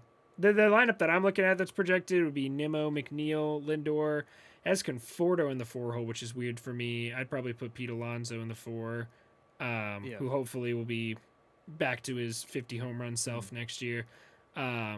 Then probably Conforto 5th, I guess, and then Dom Smith, J.D. Davis, James McCann. But James McCann being in the 8 holes doesn't seem right to me. J.D. Davis being in the 7 hole doesn't seem right to me. There's too many good players here. You're gonna have to have one of these guys batting 8th. Which is Yeah. not a bad thing. Yeah, And so, then- and are there any guys like on the bench that you could argue are started? Like how's their bench look? I mean, we talked about Pilar and Almora. I think it's Bench just is pretty good. for platoon type of thing. If they decide to put Nimmo off against a lefty one day and then put Amaro or Pilar. Definitely Amaro and Pilar are going to be defensive replacements. We have Jose Martinez, who we picked up Oh on yeah. the minor league contact. He might just be a pitch hitter. He can play first. He can play right field. We did trade for Kelly Lee. I don't think he's going to be with the club right away. Oh right. Yep. From the Royals. And then we picked up Jonathan VR. And he could play pretty much anywhere. If you think of it. Yeah, that's He true. can play anywhere in the infield. He could play center field. And then Guilherme. I'm a big on Guilherme. I really Yeah. am. When he gets playing time, he produces, and he could play short. He could play third, second, just fine. And then we have Thomas Nito, who I think is a solid backup. Not a starter, but solid. Those are the kind of guys I you like need, their like bench a lot. Guilherme. Those guys that can come off the bench and produce are the kind of guys that really make a difference for the best teams in baseball. That people, the unsung heroes kind of guys. Yeah. But They got a lot of depth on that bench for sure. Like I as do like defensive that bench. replacements, as Scuffy said, and pinch hitters and all that stuff. Platoon. Yeah, and Kevin Pillar hits lefties really well, like you said. So if they want to give Nimmo that day off, I feel like he's a good bench or bat option. And obviously, Kevin Pillar used to be probably the best defensive. Well, him and that dude from the Rays, Kevin Kiermaier, were the two best defensive JBJ. outfielders in baseball for a while. JBJ's so- good too. Yeah, but I meant before JBJ was a thing. Kevin Pillar and Oh, okay. yeah, those were the two guys. But yeah, so I really, God, the Mets are a very well put together team, man. This is an exciting team to watch. I don't know. different. Maybe I gotta. Yeah. Luis Guilherme, you mentioned him. Last year, played 29 games, so basically half the season. A 141 OPS plus. Those new to OPS plus, that's 41% better than league average. So not a bad piece. I know. I feel like there's a lot of like meme pages about him that'll like start Luis Guilherme instead of JD Davis and like all this stuff. I feel like Mets fans love this guy. Oh yeah, we love Guilherme. Especially he came through in 2019 when we were going in like our August run, and he came through like he was a meme then because we're facing the Nationals, I believe, and we're down by 1, I believe, and this is when we're trying to make a playoff push, and he comes up and everyone's like, oh, the game's over, and then he comes through, and I believe it was a tying home run. Everyone goes nuts, and that's when it starts. However, since that game, he has been putting up numbers ever since he's played. He just needs the reps. And we finally realized that if he gets enough playing time, he'll come through and he'll be a solid piece. But it's funny how it started because at first we were like, oh, okay, this game's over. Being the Met fan we are. And then he comes through, Yeah. and then he produces afterwards, and he continues to produce. And he is actually an avid MLB show player, too. There we go. Does a lot. Yeah, I knew that. I know him and Yeah. Tyler, Daddy Dimmu, played against each other one time. Randomly, they matched up, and he's in the chat, and I thought that was pretty cool. And he has his own 99 card as well. Yeah, it's Hell dope. yeah. No, I love seeing that. No, I had a buddy who matched up with Matt Beatty too. I'm really jealous of the 99 Shohei that Shohei has for some reason, even though he doesn't play MLB The Show. But oh my God, just thinking of that gives me goosebumps. Yeah. Yeah. So I don't know. We want to give our projections for the Yeah, Mets? I'm struggling with this number because I say we put it at the same. Whatever you put 94 for the Braves. yeah, should we do the same? I'm cool with that. Yeah, I'm cool. All right. Scuffy, take it away. 90. That's where I have him. I have them second place 90. Even 90. That's where I see them. I hope they could overexceed that, of course. I know the projections always. It's funny because whenever we're like projected to be good, it's just nothing good happens from it. So this is just being me a Met fan. You can Yeah. obviously tell I'm a Met fan. But yeah, I think this team is enough to get 90 wins. Even probably get above that, but I'm just going to put them at flat 90 and be at second place right behind the Braves. So is that wild card Yeah, one wild or card wild two. card two? Okay. Wild card too. Yeah. Oh yeah, because Padres Mets. Padres, Correct, yeah, yeah. Padres won, but I think Yeah. we could take the Padres because if DeGrom's in that wild card game, Yeah. I'm feeling great. Yeah, that's true. Yeah. Yeah, 100%. 100%. He would just shove and he Let would me carry ask you them. a question. Myself and Googs were trying to look this up before. Is the playoff format the same as 2019, or is it? I For couldn't find now. anything on it. So Because they right haven't now, announced It's 20. anything. It's 2019. Yeah. It's 2019. Okay. So that's why you There's can't still find a anything very on it. real possibility where they say like the league just says "fuck you, Players Association" Uh-huh. and does the expanded playoffs. But as of right now, it's 2 wild card spots, Okay. just good. like normal. All right, perfect. Just wanted- But we'll see if that lasts. I like the 2 wildcard spots. I don't like. The Oh my expanded- God, I love I don't it. like the expanded playoffs at all. I do not either. Nah. I like the 2 wild card. I would have liked it if You my know, Angels made the playoffs, but now that we Yeah. didn't make the playoffs, even with 14 or whatever it was playoff teams, The wild Who card needs games it? are just fun. Yeah. It really is. Yeah. I was there in 2016, unfortunately, on the losing side, when the Mets played the Giants. But still, it's intense. I like the Game 7 atmosphere for just try and get into the division series. I hope they don't change it, Yeah. even though I think they will. I think it's gonna be a bargain piece for next it's year. exciting and it gets you going. The winning team usually has a lot of momentum. Exactly. Nick knows what I'm talking about. You fucking asshole. 2014, ring a The bell. 2014 asshole or The- the 20 The best team in baseball, Anaheim Angels, most the wins in all of 2014 baseball, Royals. Yeah. with Mike I thi- I I Trout. think about my 2017 Yankees. They won the wild card game. They were 1 game away from the World Series. Yeah, then the the- wild yeah, card team. That the wild card cheaters. game is honestly a blessing in disguise. It lights a fire under your ass and Yeah. gets you ready to play in elimination games. So even if you win the wild card game, and especially if it's a close game like the Royals won in 2014, that's like they had a huge comeback at the end of that game. And then you're Yeah. like, so no matter how down you are, well, first of all, you have that momentum. But even if you go down by 5 runs, you're still ready to go battle back. So that Exactly, honestly, yeah. wild Set card the team is scene. a blessing in disguise. Uh-huh. No, I agree. But like set this scene. We're assuming that Padres are number 1 seed, Mets are number 2 seed, so they're playing in San Diego, packed stadium because we're assuming COVID's not there anymore. We hope, pray. It's Tatis Jr. against Jacob DeGrom at a packed stadium for the wild card game. Just think about that. I One, the would love that. marketability. 2, you have possibly the best shortstop in the game versus the best pitcher in the game. I mean, just the Which shortstop are we possibilities talking about? What? Which shortstop are we talking about? Didn't I say Tatis? Yeah, you I don't said know which Tatis, I one. think. I thought you said best shortstop in the game versus best pitcher. I didn't hear which one. I said possibly best shortstop in the game. Gotcha. I mean, there's two. The point I was trying to make is there's 2 in the conversation in that game. That's That the is point true. I'm making here. That is true. Yeah. That would But kinda- like, I mean, think about Padres fans starved for the playoffs, haven't made playoffs in a long time. Mets fans starved for success because they're Mets fans. They were in the World Series a few years ago, but like, I mean, that would just be so much fun, and I hope that MLB doesn't ruin it by expanded playoffs. Yeah. yeah, I'm ready for it. Nolan, did you I give didn't your see it. over under?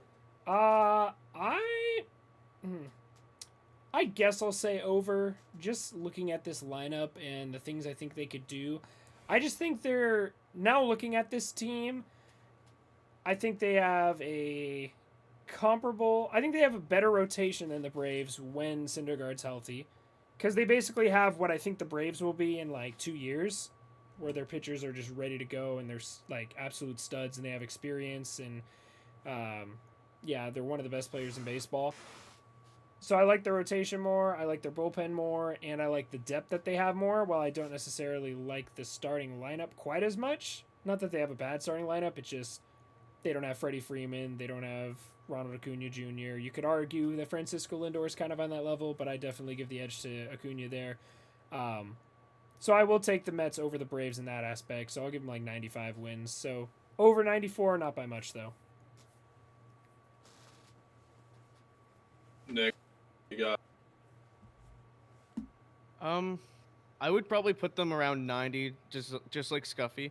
I think, yeah, they're definitely gonna take the second wild card spot. I really like their rotation in the bullpen. I think it's just gonna be a battle between the Braves and the Mets for first place. So I'll take the 90. I think that would be as under, wouldn't it? Yeah. I would agree. I'm going to take the under as well. 89, 90.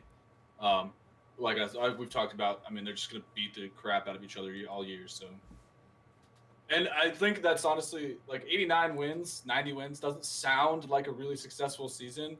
Like when you think about super successful seasons, you're like 100 win season or whatever, win the division. But like in that division, 90 wins, super impressive. Yeah. Yeah, it'll be an interesting division because like we this is what we're saying now, but at the end of the year some shit'll happen. We don't know. One team will underperform, one team will overperform. It'll definitely be all over the place, nowhere near what we're projecting. But that's baseball. Marlins will be at the top, Braves will be at the bottom, and it'll be insanity. There is definitely a universe where that happens. Exactly. somewhere out there. Yeah. They don't have a 0% chance like the Orioles. Poor Orioles. Did you saw that projection, Scuffy? Yes, I did. The It's 0%. awful. Yeah. Yeah, Poor that was pretty Orioles. bad. There's no We're chance. talking Colorado Rockies have 0.1%, and you couldn't give 0.1% for the Orioles. Like, Yeah. I would throw 'em take a the Rockies bone. over the Orioles. No. I don't know. It's close. But all right. Enough about the Rockies. I feel like we talk about the Rockies a lot. We do. I think It's if fun we're to done bring with up. Scuffy's Mets, we're going to talk about not Scuffy's Phillies. They're next up in the alphabet. What a now that I transition. remember how the alphabet goes. Phillies are an interesting team. We absolutely love to shit on the Phillies on this podcast. We are definitely not a Phillies podcast. Basically, like if Funny. we had merch, our number one T-shirt would just say Phillies are a fourth place team. We'd love to talk about that. So Nick, if you want to give us their starting rotation projected. Okay. The starting rotation would be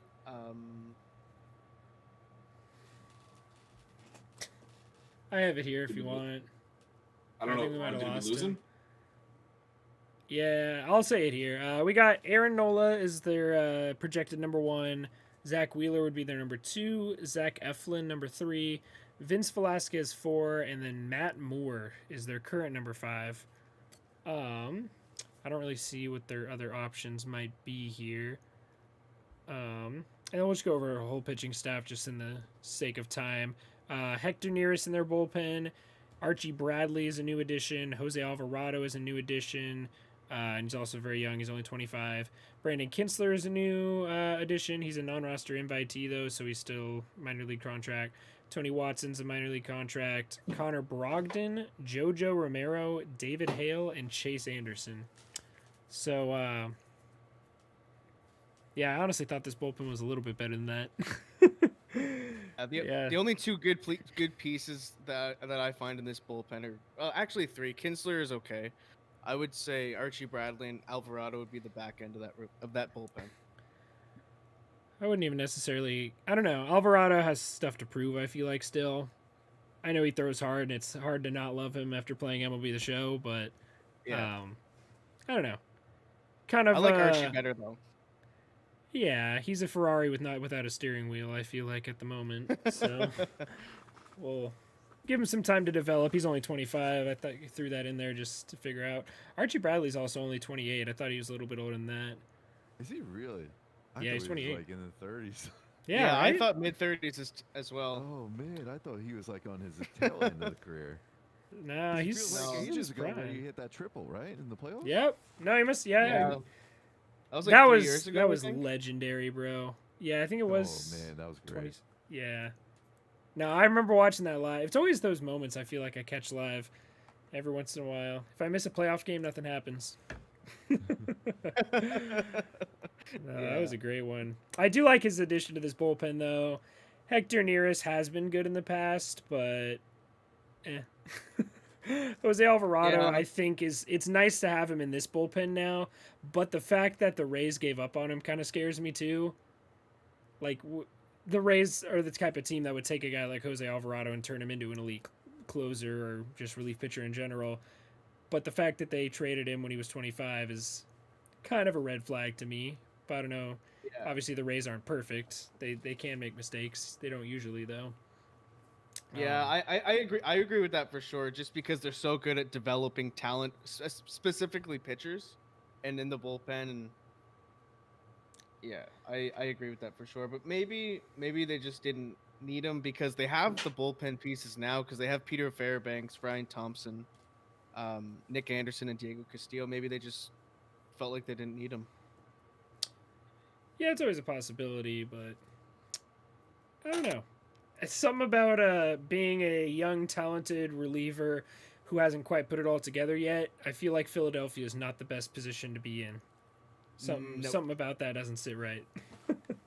I would have liked him on the Royals. That would have been pretty sweet. Because we need lefties, for sure. Yeah. I also forgot you guys got Mike Minor this offseason. I keep forgetting that. Yeah, I always forget about that too. Just thinking about Brad Keller and Brady Singer at the top, I always forget Mike Minor. Yeah. I don't know if You you're guys here, brought back a Mick. lot of people. Yeah. Yeah. We were talking. Archie Bradley's 28 years old. We all thought he was like 35, but he's 28. Jose Alvarado, young, talented. Rays gave up on him. Phillies suck at developing pitching, so I guess Yeah, you could I argue. agree. I mean, You could argue Aaron Nola, but he was also you a can't, first-round draft pick. like, obviously they're going to be better than last year because there's like no fathomable way that they're the worst bullpen in history again. Yeah. But I'm not exactly super high on the bullpen because when you say the words Phillies bullpen, I mean, someone in Philadelphia just died when I said those words together. Like that's how bad it is. Really? Yeah. yeah. There's no way they're going to be worse than last year unless they just carried out that worseness for a whole season. But Yeah. I like that phrasing. Carried out the The worstness. worstness. Carry out the worstness. And didn't they have the second highest ERA in like MLB history? With Yeah. their bullpen?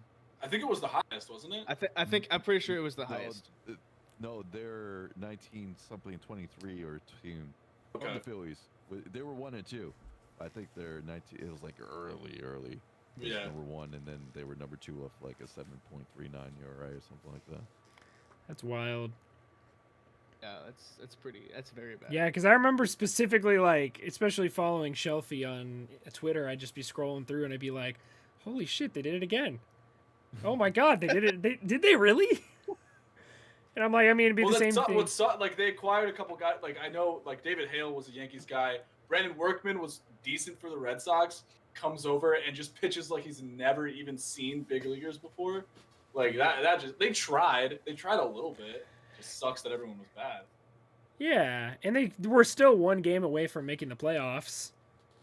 Was it a bullshit playoffs? Yeah, but they were still one game away. So were the Giants, but I don't know if that's the kind of team you want to be comparing yourselves to when you have Bryce Harper on your squad, but yeah, it's tough. I really feel bad for Bryce Harper on the squad. But I guess we'll get to that in a minute. I do like the rotation a lot, though, at least the top end of it. We talk about how the top 3 is what really matters, and I love their top 2 in Aaron Nola and Zach Wheeler. Obviously, Scuffy, you have a little bit of experience with Zach Wheeler. Yeah. Yeah, I mean, he's always started late. Like, well, I mean, he's pretty much always a second half type of pitcher. He always, I think, past 2 years before he went to the Phillies, he was a second half pitcher, and he had his woes of injuries here and there. But I always saw he had solid stuff, and he is a 2 without doubt. Seeing Nola's one of those pitchers I gotta see each time the Mets face him or anytime I see him being stuck, because I love watching him pitch. I think it's kind of mutual between Phillies fans and Mets fans, where Mets fans like seeing Nola pitch, where they like to see DeGrom, of course, and I really like the 1-2 punch right there for the Phillies. I'm super high on Aaron Nola. I mean, I've seen him pitch live as well, like in person, and it is. I mean, it's really. This was back in even I think it was 2017 when I saw him pitch, so he hadn't really fully developed yet. But I mean, you can see the stuff was there. I'm very high on their 1-2, but it does fall off a bit, which is unfortunate for them. Yeah. After their 1-2, it gets a little rough. Yeah. We have like a Vince Velasquez. To do. Oh yeah, you're right about Spencer Howard. Yeah. Yeah. Matt Moore being your projected number 5 is not a good situation to be in. He's projected, Moore. but like if That's a name. yeah, right. Yeah, right. Matt Moore. He pitched in. I think he pitched in Korea last year or Japan. Yep. I can't remember. Okay. Yeah. Who was he with last? Was it the Rays? No, he started with the Rays. He started And with then the he went- Rays. It might have been the Tigers. I think it was the Tigers. Yeah. And he was with the Giants Oh, for a few yeah. seasons, I think. Okay. But another he's just been around the block. Came up as this big prospect for the Rays. Oh yeah, I remember that. And he had one good season in 2013, so that's something. But like projected their fifth starter, but he might not actually. He'll definitely get some starts for them, like we always say with this year. You need pitching, but in a perfect world for the Phillies, and this is like absolutely perfect. You have Nola, Wheeler, Eflin, Velasquez, Howard. Not Matt Moore. I mean, unless Matt Moore miraculously goes back 10 years, isn't a good pitcher again. We'll see. But Yeah. Yeah. I don't know. We'll have to see. The top of the rotation will definitely win them some ball games, but at the end of the day, they made some improvements. I like what they did. I assume Archie Bradley's going to be their closer day one. But if Jose Alvarado can pitch solid enough and Hector Neris is, decent, they at least have three noteworthy guys to have there. Sir Anthony Dominguez is out. Tommy John surgery, and he got it last year, so he's probably not going to pitch this year at all. Yeah. So, I mean, they have three guys that are notable, and then the rest of their lineup's just kind of 50 feet of crap, to quote Moneyball. Yeah, so I don't think they made enough improvements to make themselves a playoff team, and obviously they were crying poor at the beginning of the offseason too, so I don't think they're going to make any big splashes. But there's always free agents, and there's still free agent relievers available to sign if they want to take a... Shane Green's available. I hate the guy, and I would be upset if any team signed him, but Roberto Osuna is one of the elite relievers in all of baseball. If a team really, really, really wants to sell their soul to the devil to get him, they can get Roberto Osuna. I think the Astros are the only team that would employ that man, but... Yeah, I hope he goes to the Astros. But fuck it, Mickey Callaway's still employed by the Angels, so I wouldn't put it past us. That's true. True. Yeah. I won't use his nickname on here, but God damn it. Yeah. But real quick, Phillies, please sign Shane Green. You'll get him for cheap, probably, and I predicted that they would sign him, and I really need at least one more of my predictions to go right, because that video sucked. My predictions were so bad. Colton Wong for one. Yeah, exactly. James Paxton was another one. Yeah. So do you want to move on to their lineup? I mean, we kind of transitioned Yeah, well we gotta- from they cried poor to they re-signed the best catcher in baseball to a 5-year contract. JT Realmuto is obviously going to be their catcher. First base, Rhys Hoskins. I mean, Rhys Hoskins when he's right, I feel like he's a streaky player. When he's right, he's one of the best hitters in baseball. When he's not right, it can be bad, but still a good player. Second base is either Scott Kingery or Gene Segura. Not sure who's going to get most of the playing time there. Shortstop, they re-signed Didi Gregorius to a 1-year contract. And then over at third, stud prospect Alec Boehm. Very excited to see what he's going to do in a full season. He was really good last year. Left field is going to be Andrew McCutchen. Center field, is that Kingery. is I that think Scott Kingery? Okay. Kingery or Roman Quinn, I think. Right. And then, of course, the one and only Bryce Harper in right field. But I will note, Odubel Herrera, don't know, I'm sure Scuffy remembers him. He played his first game this year in 2 years with the Phillies in spring training. He was a pretty good center fielder, but he got arrested for domestic violence a couple seasons ago, got suspended last year. But he's back with the team. He's got some major league playing time previous, so he's a guy that they have as well. It's interesting. I think you also forgot Brad Miller. Yeah, Brad Miller. Ooh. I like Brad Miller. Good bench piece. He's very versatile. He can play anywhere. He's got pop against righties. Well, we all know this from MLB The Show. He's a BR god. He's a good bench piece. Yeah, I like Brad Miller quite a bit. I think that's a good pickup for depth. I do like their lineup a lot, but it has severely underperformed. I mean, not severely underperformed, but their whole team as a whole is severely underperformed because this lineup, while it's good, it's not as good as some of the lineups in baseball that could maybe make up for bad pitching. Um, Obviously, Bryce Harper has potential to be one of the most elite bats in the game, but he hasn't really had a season like that 2015. That was kind of a shot in the pan there. Andrew McCutchen could be elite, but he's had some injury problems lately. Alec Boehm could break out into a huge stud this year. JT Realmuto is obviously the best catcher in baseball. Rhys Hoskins provides a lot of power. Didi Gregorius only hits to right field, but he does it well. And even Gene Segura and Scott Kingery have had some flashes. Well, Gene Segura more flashes, obviously, but Scott Kingery's more of a younger prospect. I like the lineup, but like I said, maybe if they had like the Dodgers lineup with this pitching staff, I could see him in the playoffs. But with this lineup and that pitching staff, I don't think it's enough. Scuffy, who not named Bryce Harper scares you the most on the Phillies in the lineup? I want to see what Bohm does, man. This lineup just screams 2020 to me. Yeah. It's pretty much the same thing. There's nothing really new to it. Like you said, they underperformed. I'm sure they'll play a little bit better, but Bohm is definitely. I mean, Bryce Harper always kills the Mets, but I really want to see how Bohm develops as we get full season under the belt. So, I mean, he had a fantastic rookie campaign, I thought. So, yeah, I'm going to see what he does. Rhys Hawkins always kills the Mets too, but like you said, he is. You kind of hit it on the head there with being a streaky player. He's definitely a streaky player.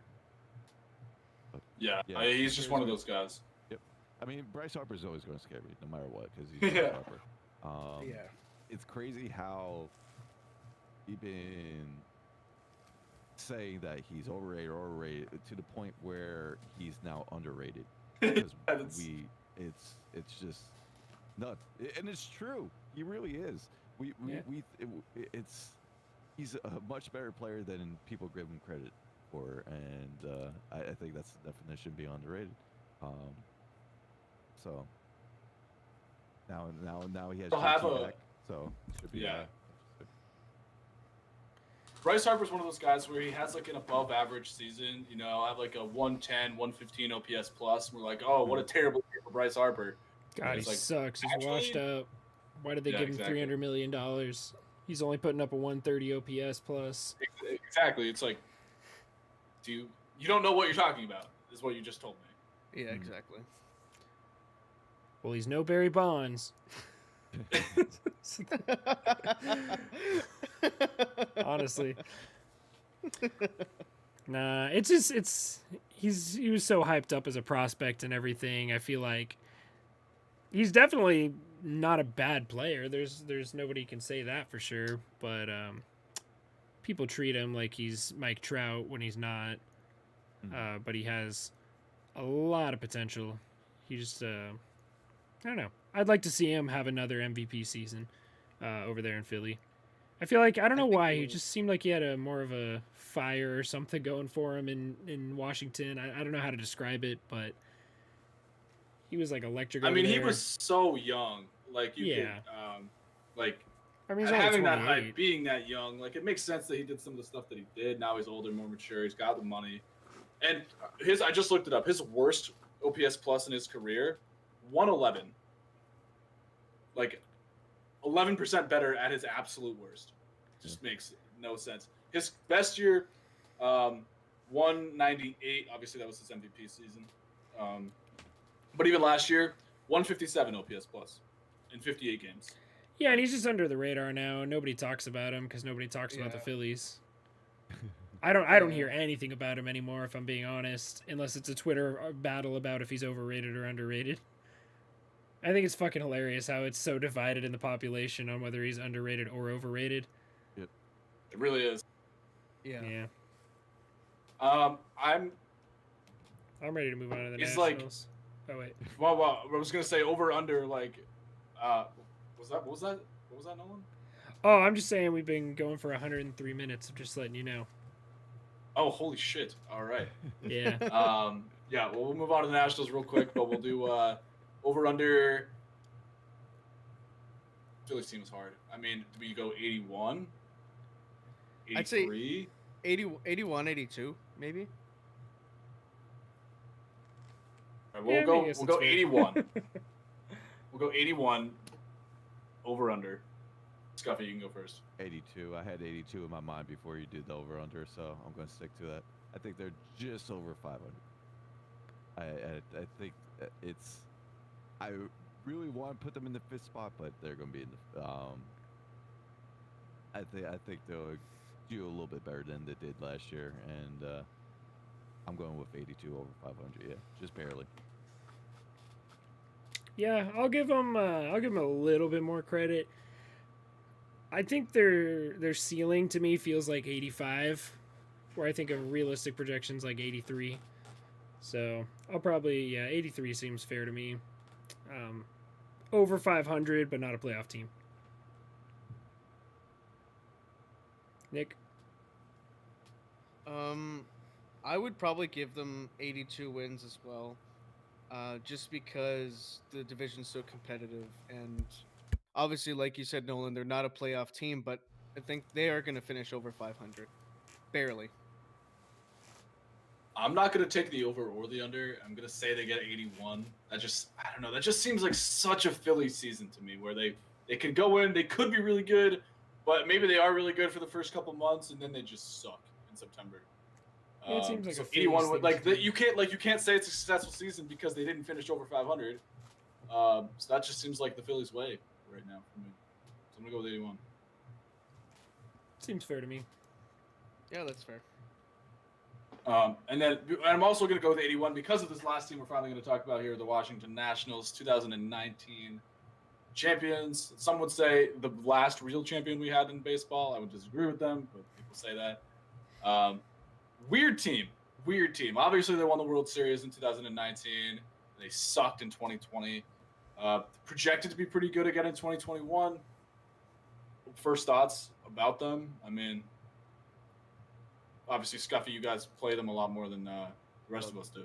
Yeah, I like the pickups to protect Soto. I think Soto is the best hitter in baseball. I think it's more definite for me to see that because I see him more often than not, and the dude is he would have won the MVP if he started the year off, not on The the DL COVID list. because the big was it like a negative? It was a COVID? false False positive. Yep. False positive. Yeah. So I think he would have won the MVP without a doubt. The dude's unbelievable.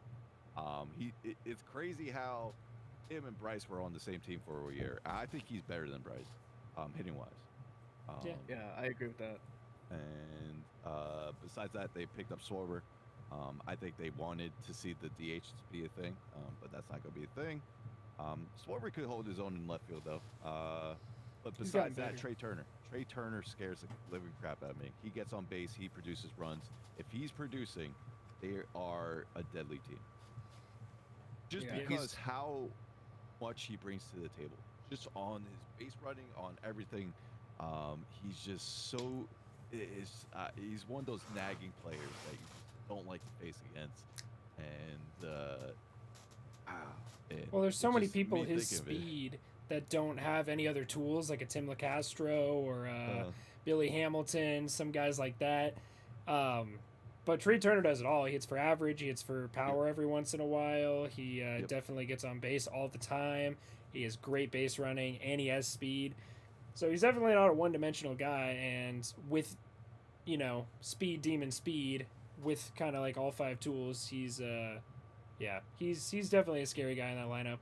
And obviously, like you said, Juan Soto's the best hitter in baseball. So Rabbit hole. I remember real quick. Trey Turner was a Padres prospect. Got traded over to the Nationals. I don't know why I remember this so well, but the trade happened and there was a player to be named later, but it wasn't really a player to be named later because that player was Trey Turner. But does anyone remember who the Padres gave up? it was in June of 2015. That's what I'm seeing here on Fangraphs. Don't know why I remember that. Who could they have traded for? Doesn't really matter, but I was just curious if we could find that. I'm looking right now. Was it a 3-team trade? The It might have Padres, been. the Rays, and the Nationals. I think that's when Will Myers went to the I Padres. think you're right. Yeah. Who did the Nationals give up? And they got Trey Turner in return. I think it was Steven Souza Jr. That's what I'm seeing here. Yeah, You Steven think they won Souza that trade? Jr. Bro, Steven Souza Jr. is a legend in Washington. Do you remember his Oh, no yeah. hitter clinching diving catch? I That shit was. remember That's that. another thing I saw live that I don't know how. I just happened to be watching that. Fucking the most clutch play I've ever seen in my life. Who But threw I that don't- no-hitter? Jordan Zimmerman. Oh, Jordan Zimmerman. Yeah. Yeah. Yeah, and then he got that bad contract with the Tigers. Yeah. No, I love this lineup now, and I think Josh Bell and Kyle Schwarber are such good additions to this team because they're both kind of like.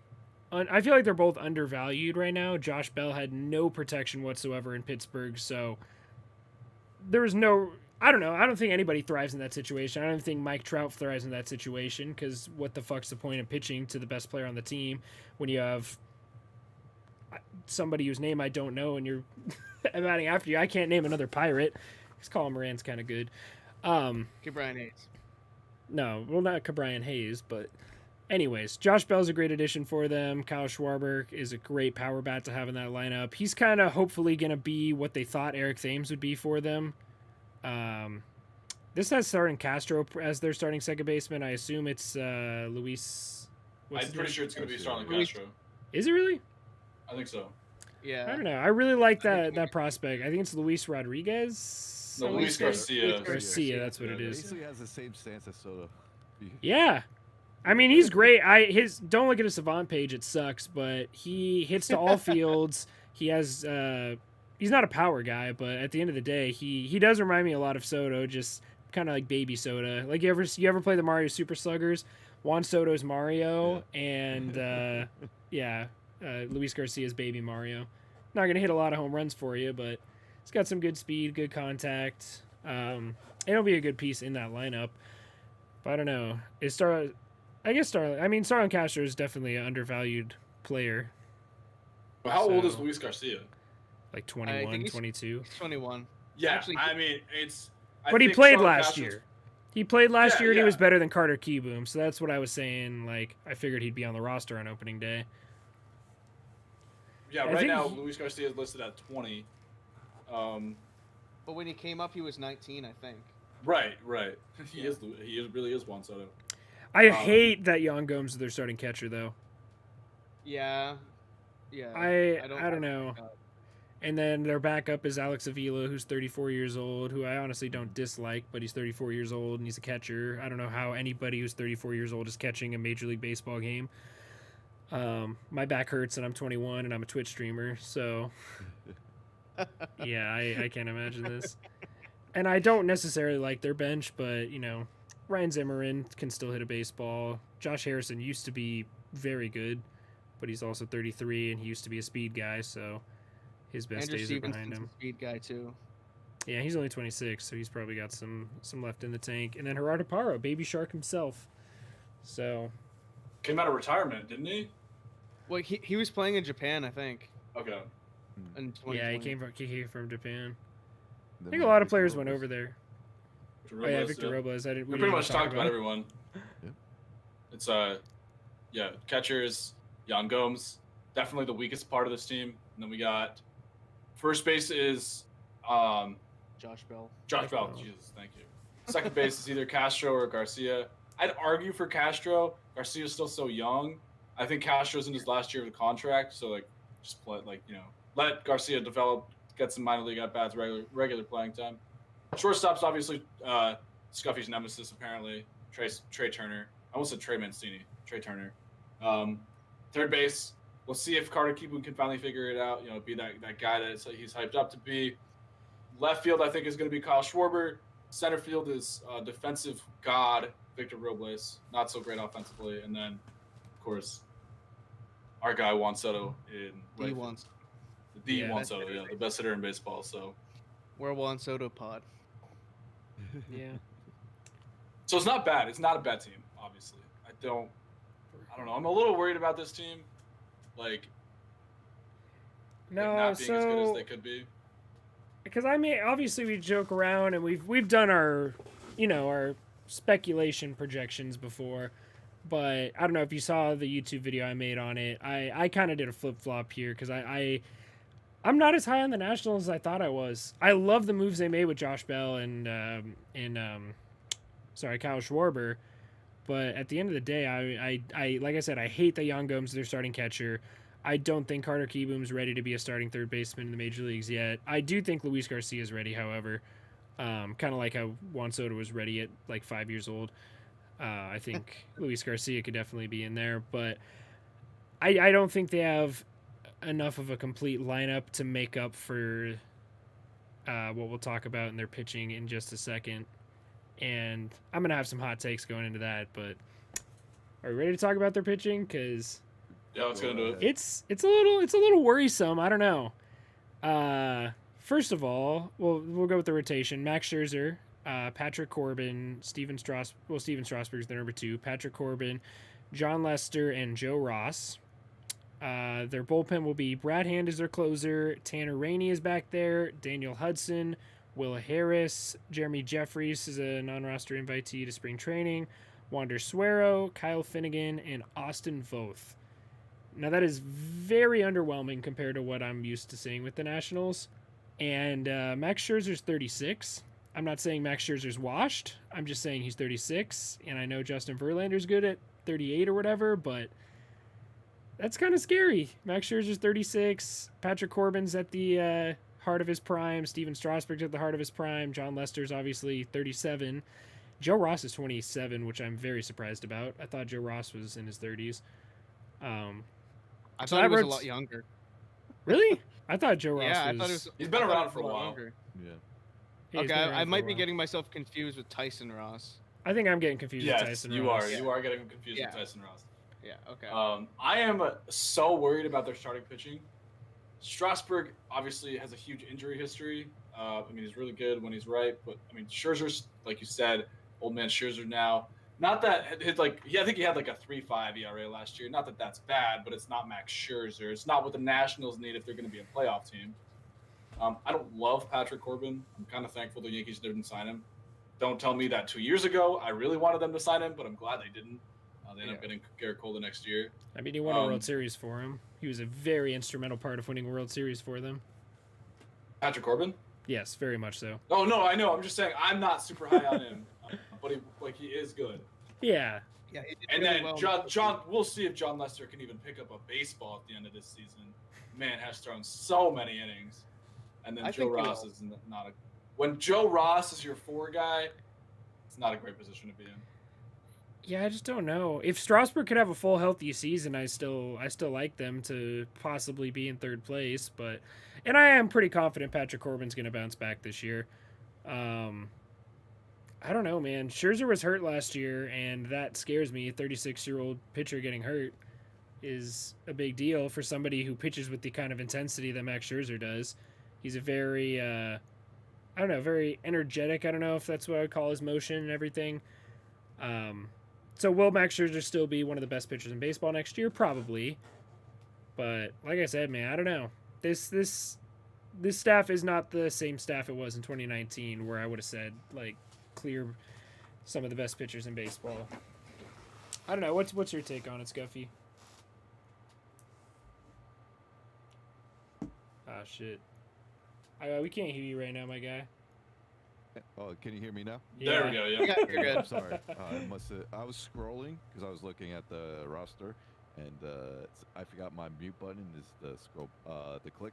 I Oh, must you're have clicked good. it. Anyway, I do agree. I do agree where it is not like it once was. And Scherzer's always been prone to giving up the home runs. I'm afraid that might be even worse as he goes in.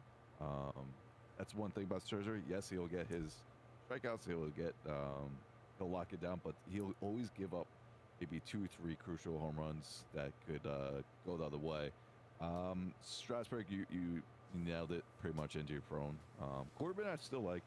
Lester, I have no clue what to expect from Lester, to be honest with you. I was actually surprised he didn't retire. Yeah, me too. I think he's at like 296 wins or something, though. Oh, is Yeah. he really?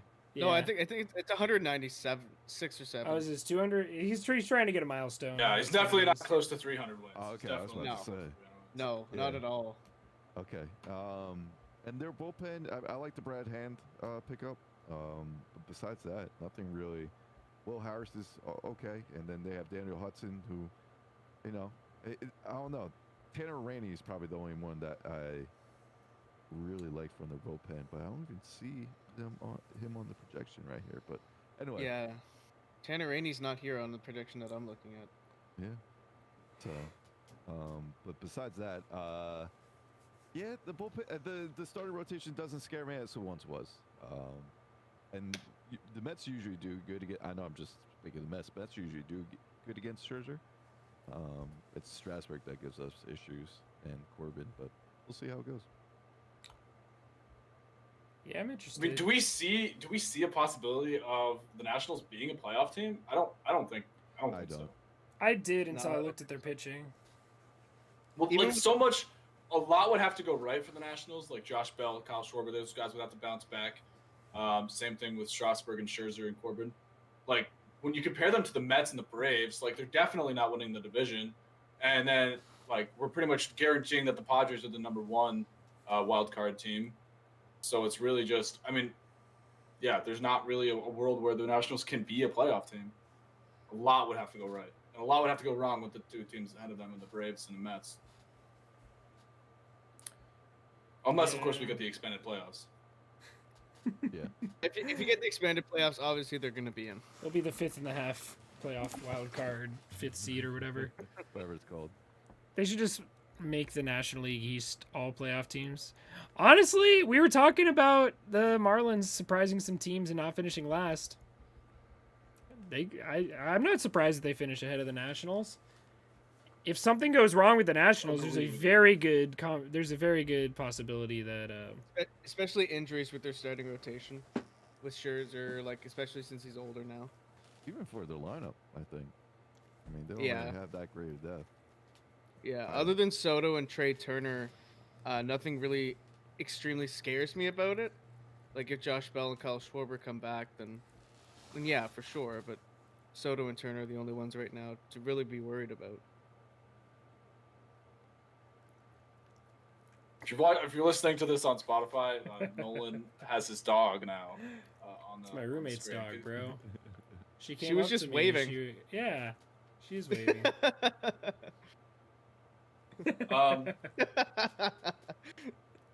So I get this is going to be our last over under.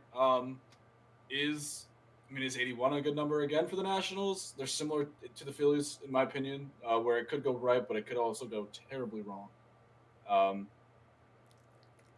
Like if we think the Marlins could be the 5th place team and they're at 77 wins, then I don't know if the Nationals are much better than them at 81.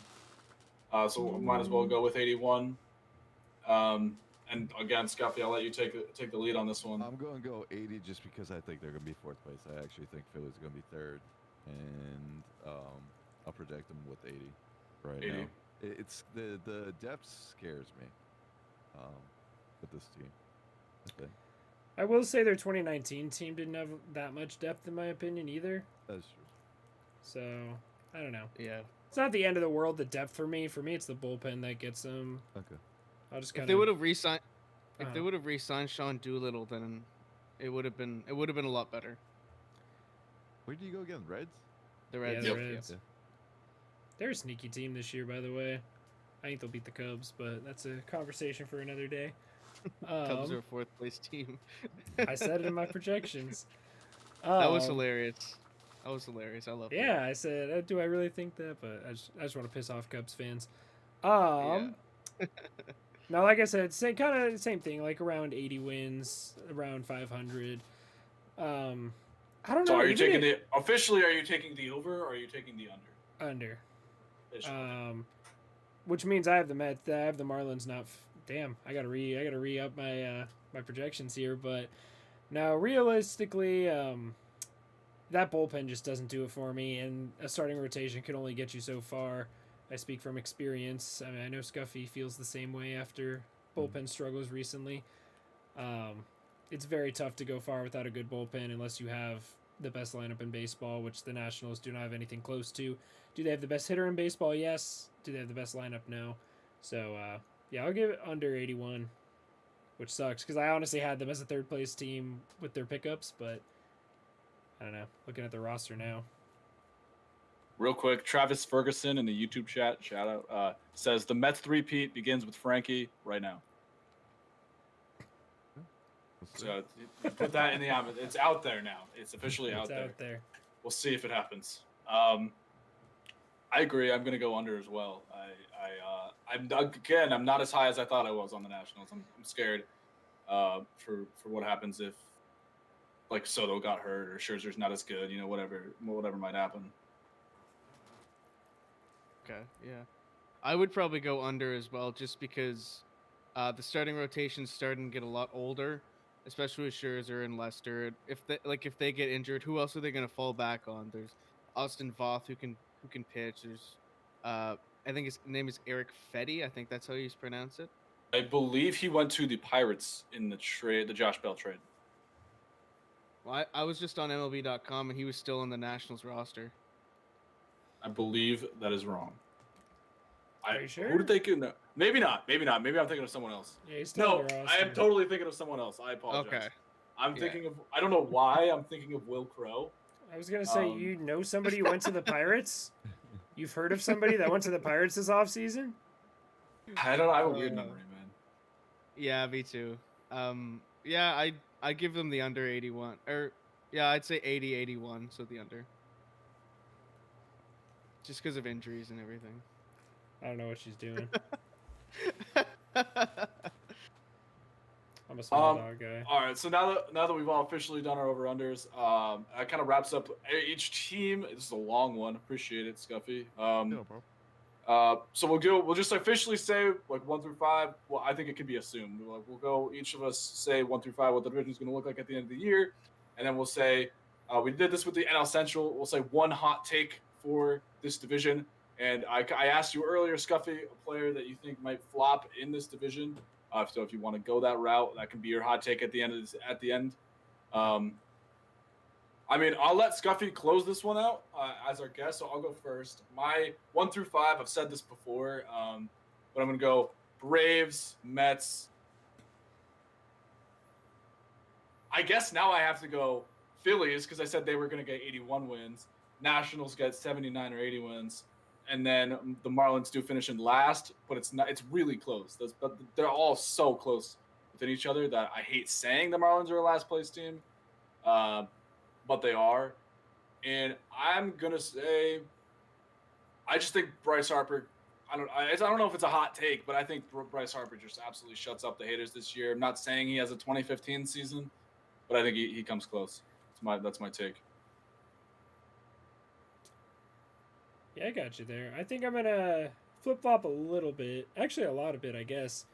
After reviewing all the rosters in depth, I'm gonna change a little bit, going Mets in the first place spot, just because I feel like they're the most complete team in this division. Every other team I can really point out a weakness.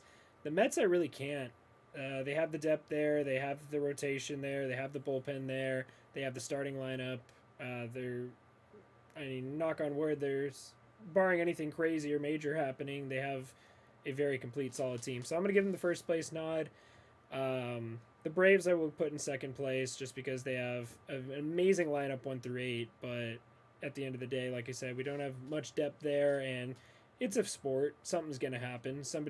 Whether that's a blister on their thumb for a week or if it's, something a lot more major than that, something's going to happen. Their starting rotation I love. And I like their bullpen. I don't love it. So at the end of the day, second place team will be the Braves. The Phillies could be a third place team just because I don't know. I do really like their lineup. I very much enjoy their lineup. Has a lot of star power in it. Has a lot of guys who could break out and be, JT Realmuto is the best catcher in baseball. Bryce Harper could be probably not better than Aaron Judge, but the second best right fielder in all of baseball. Alec Boehm could be an absolute stud next year. Andrew McCutchen still has something left in the tank. Didi Gregorius is a stud, so on and so forth. I will go with the Marlins as a fourth place team just because after reviewing the Nationals, I really don't like them. I really don't. So the Marlins, I think, have a great lineup 1 through 9. They have the depth we're looking for. Bullpen's not great, but at the end of the day, I'm not as worried about their bullpen as I am about the Nationals for some reason. I know the Nationals have a closer, but I honestly think the Marlins lineup is better 1 through 8 than the Nationals is. That's why I'll put the Nationals as a fifth place team, even though the Nationals should have better starting pitching, assuming everyone stays healthy, which is a very risky thing to assume with the Nationals. So it's my little synopsis there. Olivia agrees. Nick, give us your 1 through 5. Oh wait, no. Um, Did you give us a hot take? Oh, did I give you a hot take? Ah, shit, hot takes. That's a good question. I don't really know. Fuck. I can't really think of anything off the top of my head here. Ah, shit, dude. I mean, I think the Marlins not being a fifth place team is a pretty hot take. That's true. That you can use that for sure. If I think of something better or cheesier, I'll hit you up with it. What you got for us, Nick? I don't know. It's tough for me. I would say the Braves in first place just because I like that lineup and I love that rotation. Even though the bullpen isn't as good, I just feel a lot better about the Braves than the Mets. I'd put the Mets in second, obviously. Third and fourth, it's kind of a flip flop between the Phillies and the Nationals, and the Marlins. Like I can't put those last three rankings together. So I guess I would go Phillies third, uh, Marlins fourth, and Nationals fifth. Just because the Nationals they have the stuff, but I feel like there's going to be some injuries this season with Scherzer and probably Strasburg again, and probably Lester because he's getting up there in age. And I really like that Marlins lineup 1 through 8. And yeah, they don't have a solidified closer yet, but they have some pieces that they can use, like that they can switch around in the bullpen. And yeah, that's what I'm gonna go with. And your take? I forgot we were doing that. Yeah, I completely forgot about it too. I was trying to put my list together. I never really got the chance to think of a hot take. Hmm, I don't know. Alec Boehm hits 30 home runs, hits over 300, has 100 plus RBIs, has a 130 OPS plus. I like it.